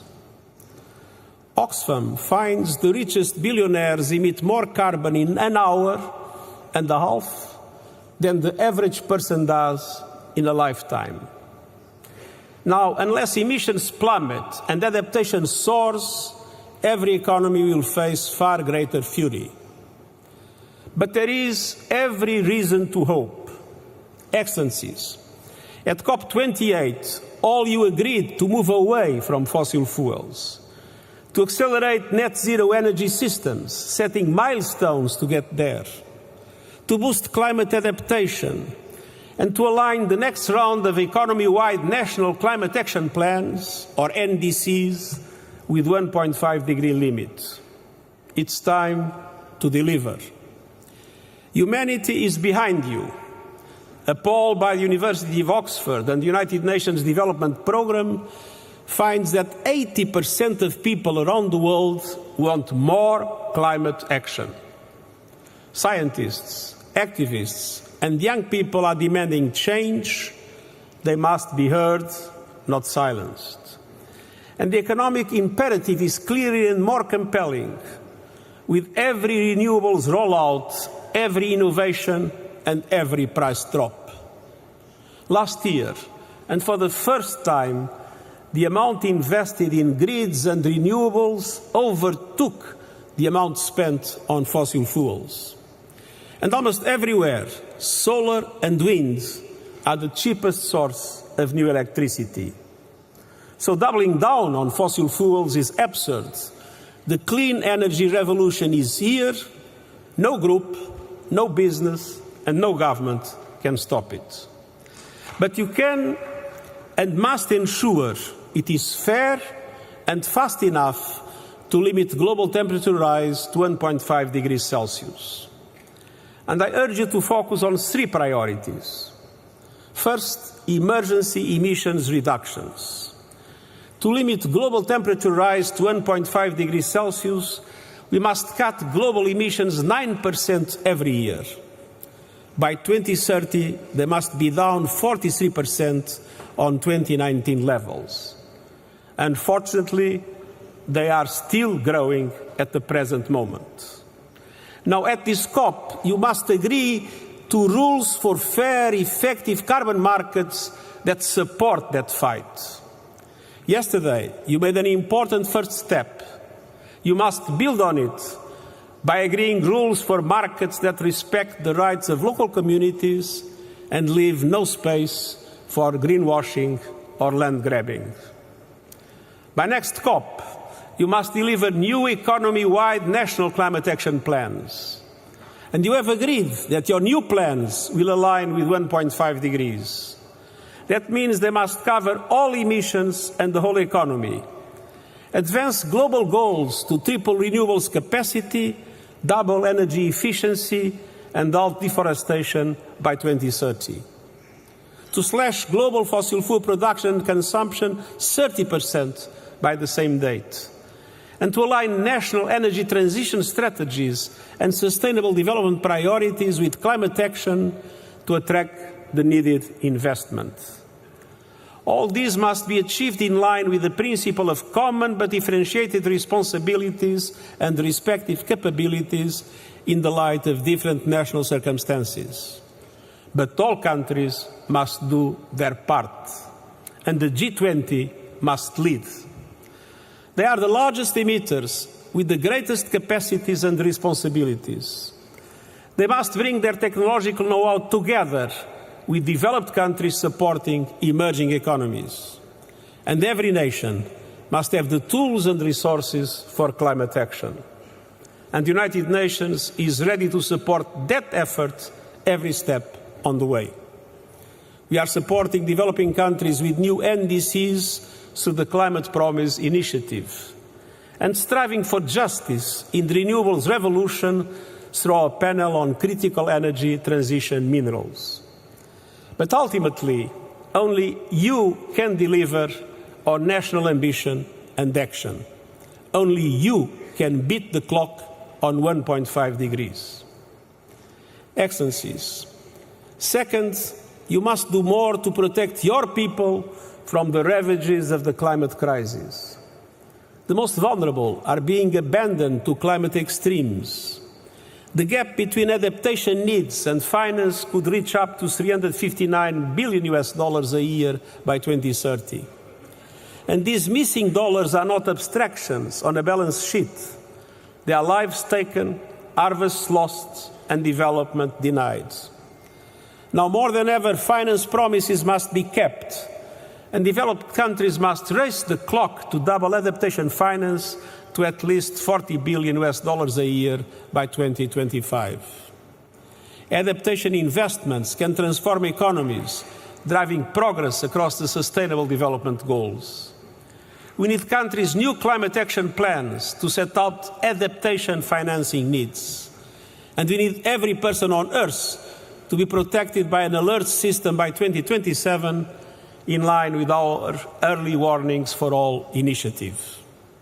And we need climate justice, particularly a surge in pledges to the new loss and damage funds and commitments turning into cash, with finance pouring into the fund's coffers. But we also need a fundamental step change across the board. And so, Excellencies, the third priority is finance. Developing countries eager to act are facing many obstacles: scant public finance, raging cost of capital, crashing climate disasters, and debt servicing that soaks up funds. The result, adaptation denied and a tale of two transitions.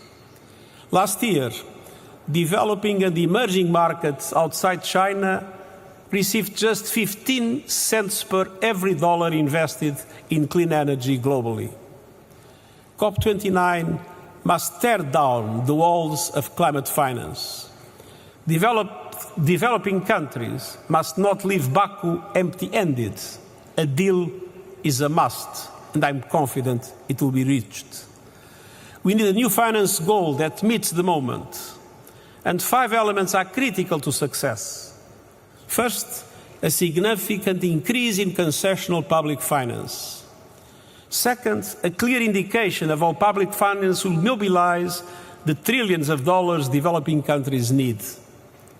Third, tapping innovative sources, particularly levies on shipping, aviation, and fossil fuel extraction, based on the principle that polluters must pay. And force a framework for greater accessibility, transparency, and accountability, giving developing countries confidence that the money will materialize. First, boosting lending capacity for bigger and bolder multilateral development banks. And I hope some good news will come. That requires a major recapitalization and requires reforms of their business models, including so that they can leverage far more private finance. The resources available may seem insufficient, but they can be multiplied with a meaningful change in how the multilateral system works. Big sums require big change. The COP29 outcome must build on the Pact for the Future, agreed by consensus in New York in September, and drive progress. And I urge the major MDB shareholders to use their position to push for change. There is no time to lose. On climate finance, the world must pay up, or humanity will pay the price. Excellencies, in this crucial period, you and your governments must be guided by a clear truth. Climate finance is not charity, it's an investment. Climate action is not optional, it's an imperative. Both are indispensable to a livable world for all humanity and a prosperous future for every nation on Earth. The clock is ticking. I count on you, and I thank you.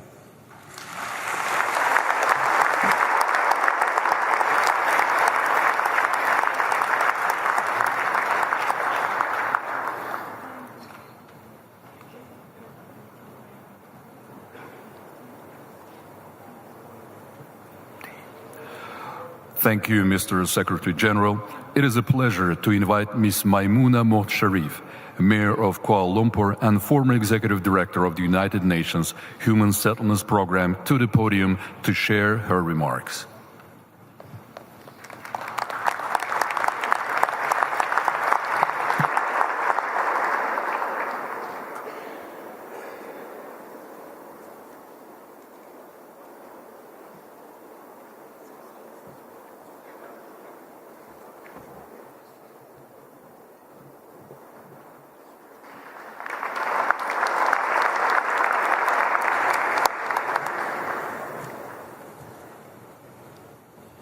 His Excellency Mr. Ilham Aliyev, President of the Republic of Azerbaijan, His Excellency Mr. Antonio Guterres, Secretary General of the United Nations, His Excellency Mr. Mokhtar Babayev, COP29 President, Excellencies, Head of State, Heads of Government, Heads of the delegations to the 29th Conference of Parties of COP29, Ambassadors, Mayors, distinguished guests, ladies and gentlemen.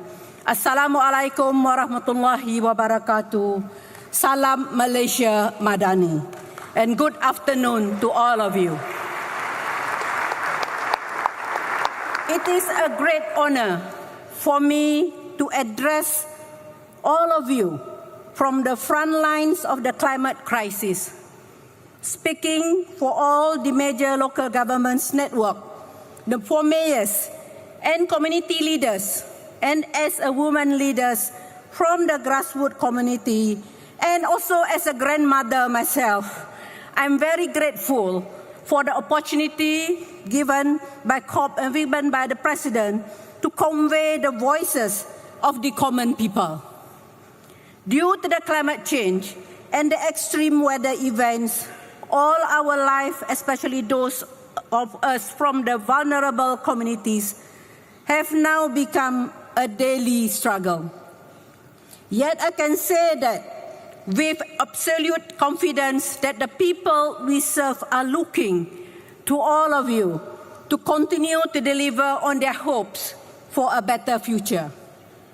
As a former Under-Secretary General and Executive Director of UN Habitat, I welcome and congratulate the COP29 presidency for the collaborative and far-sighted manner, forming a partnership with Dubai and Belém that ensures continuity in the deliberation and decision-taking as each COP. I also thank the COP29 presidency for the continued commitment to the ministerial meeting on urbanization and climate change that was introduced at Sharm el-Sheikh during COP27 and was expanded to strengthen multi-level climate action in Dubai at COP28. Distinguished delegates, having returned to my country in February this year and having been appointed as the First Lady Mayor of Kuala Lumpur, the capital city of Malaysia, I can testify to the reality that the challenges of the climate change is very real. From the longest heat wave ever recorded in my region to the biggest storm in living memory, Kuala Lumpur, like many cities all over the world, is facing ever greater challenges on a daily basis. The only way cities like Kuala Lumpur and developing world can continue to contribute to the climate goals is to have a consistent annual funding to enable us to preserve urban green spaces and conserve our forested areas as carbon sinks. If we keep innovating to ensure our cities are walkable and invest more in public transport, we can further reduce carbon emission and over-reliance on motor vehicles. To adapt to extreme climate events, I also advocate for more nature-based solutions, including expanding the Smart City concept and making urban centers into biodiversity hubs and create biodiverse cities. Different spelling, S-I-T-I-E-S instead of S-I-T-Y. By 2040, there will be an estimated 1.3 billion tons of plastic polluting the air, water, and food we eat. In fact, each of us now have microplastics in our bloodstream, vital organs, and as for this year, even in babies, in pregnant women. Despite these challenges, I consider ourselves among the luckiest cities and communities living in the region of the world that is relatively peaceful. Mr. President, I thank you for the courage that you have demonstrated in hosting COP29 in Baku, which can only happen because you have managed to convince your fellow leaders to give peace a chance. For without peace, there can be no sustainable development, just as without sustainable development, we cannot win the peace. I thank you for Azerbaijan's contribution to the sustainable urbanization as you rebuild your cities guided by the new urban agenda and the sustainable development goals.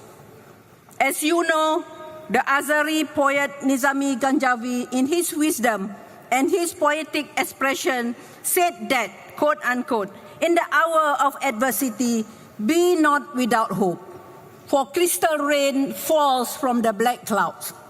In adversity, we can find opportunities. Let us dig deep in ourselves to find the will to give peace a chance, to make peace with nature, and to make peace with ourselves. I humbly call upon all member states to strengthen multilateralism and strengthen the hand of multilateral organizations like the United Nations to ensure that we leave COP29 with more concrete actions, timelines, funding to save the planets of today's and future generations. Without collaboration and cooperation, without a whole of society approach, we cannot hope to survive into the next century. The Loss and Damage Fund and this COP29 is finance COP and enabling COP. Let us make sure that the available funds reaches the most needed. Excellencies, ladies and gentlemen, I also would like to thank the Nazami Ganjavi International Center for giving me a platform to continue flipping the script on urbanization. I'm very pleased to belong to the COP29 International Advisory Committee organized by the NGIC as a platform for the like-minded eminent leaders and scholars to share their experiences and innovative ideas with the COP29 presidency. I'm glad to say that it is also a gender parity platform, and we will continue to share our recommendation to ensure there is follow-up action during the 12th NGIC Global Baku Forum next year. As we begin our 2-week celebration, let me also urge all member states and all key stakeholders present here today, particularly the business sector, to work collaboratively and find ways to make immediate serious action so that we can have this planet a better place than when we inherited it. More importantly, we need to do it now. And as the Malaysian Minister of Environment said at COP16, planet, profit, and then planet, people, and then profit. Mr. President, distinguished delegates, once again, I thank you for this opportunity to sound the clarion call for stronger multi-level climate action. I have always said enough declaration. We want declared action with implementation. Let us take heed of the word Nizami Ganjavi again, speaking to us from the century past, that in our darkest hour, let solution rain down on us to allow us to find the will to live up to the commitments we have made to heal the planet for future generations. Together, let us give planet, people, peace and peace a chance. Together, we should and can fulfill the pact of the future. To all the head of states and to all leaders, please stop all wars, as no sustainable development without peace and no peace without sustainable development.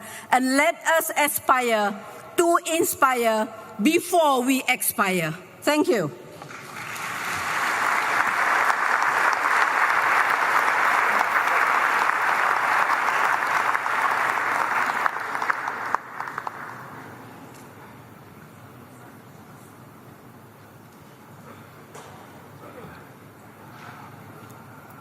Thank you, Ms. Sharif.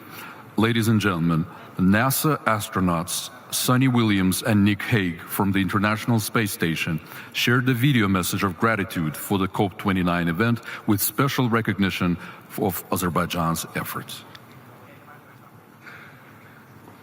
Greetings from the International Space Station.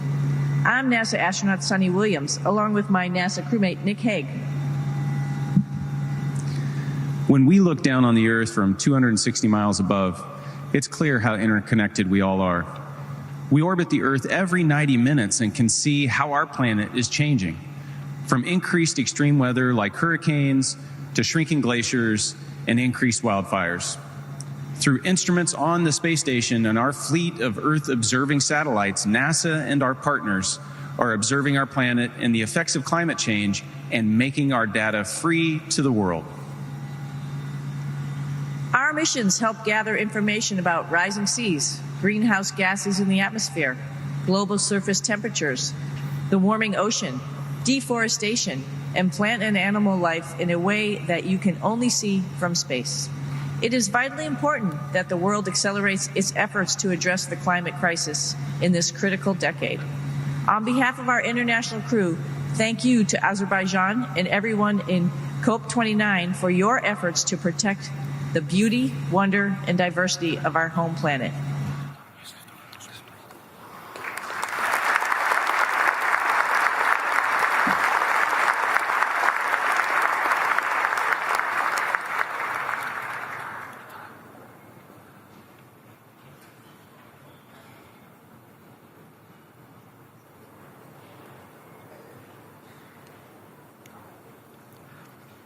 Esteemed guests, we are now delighted to begin the cultural program.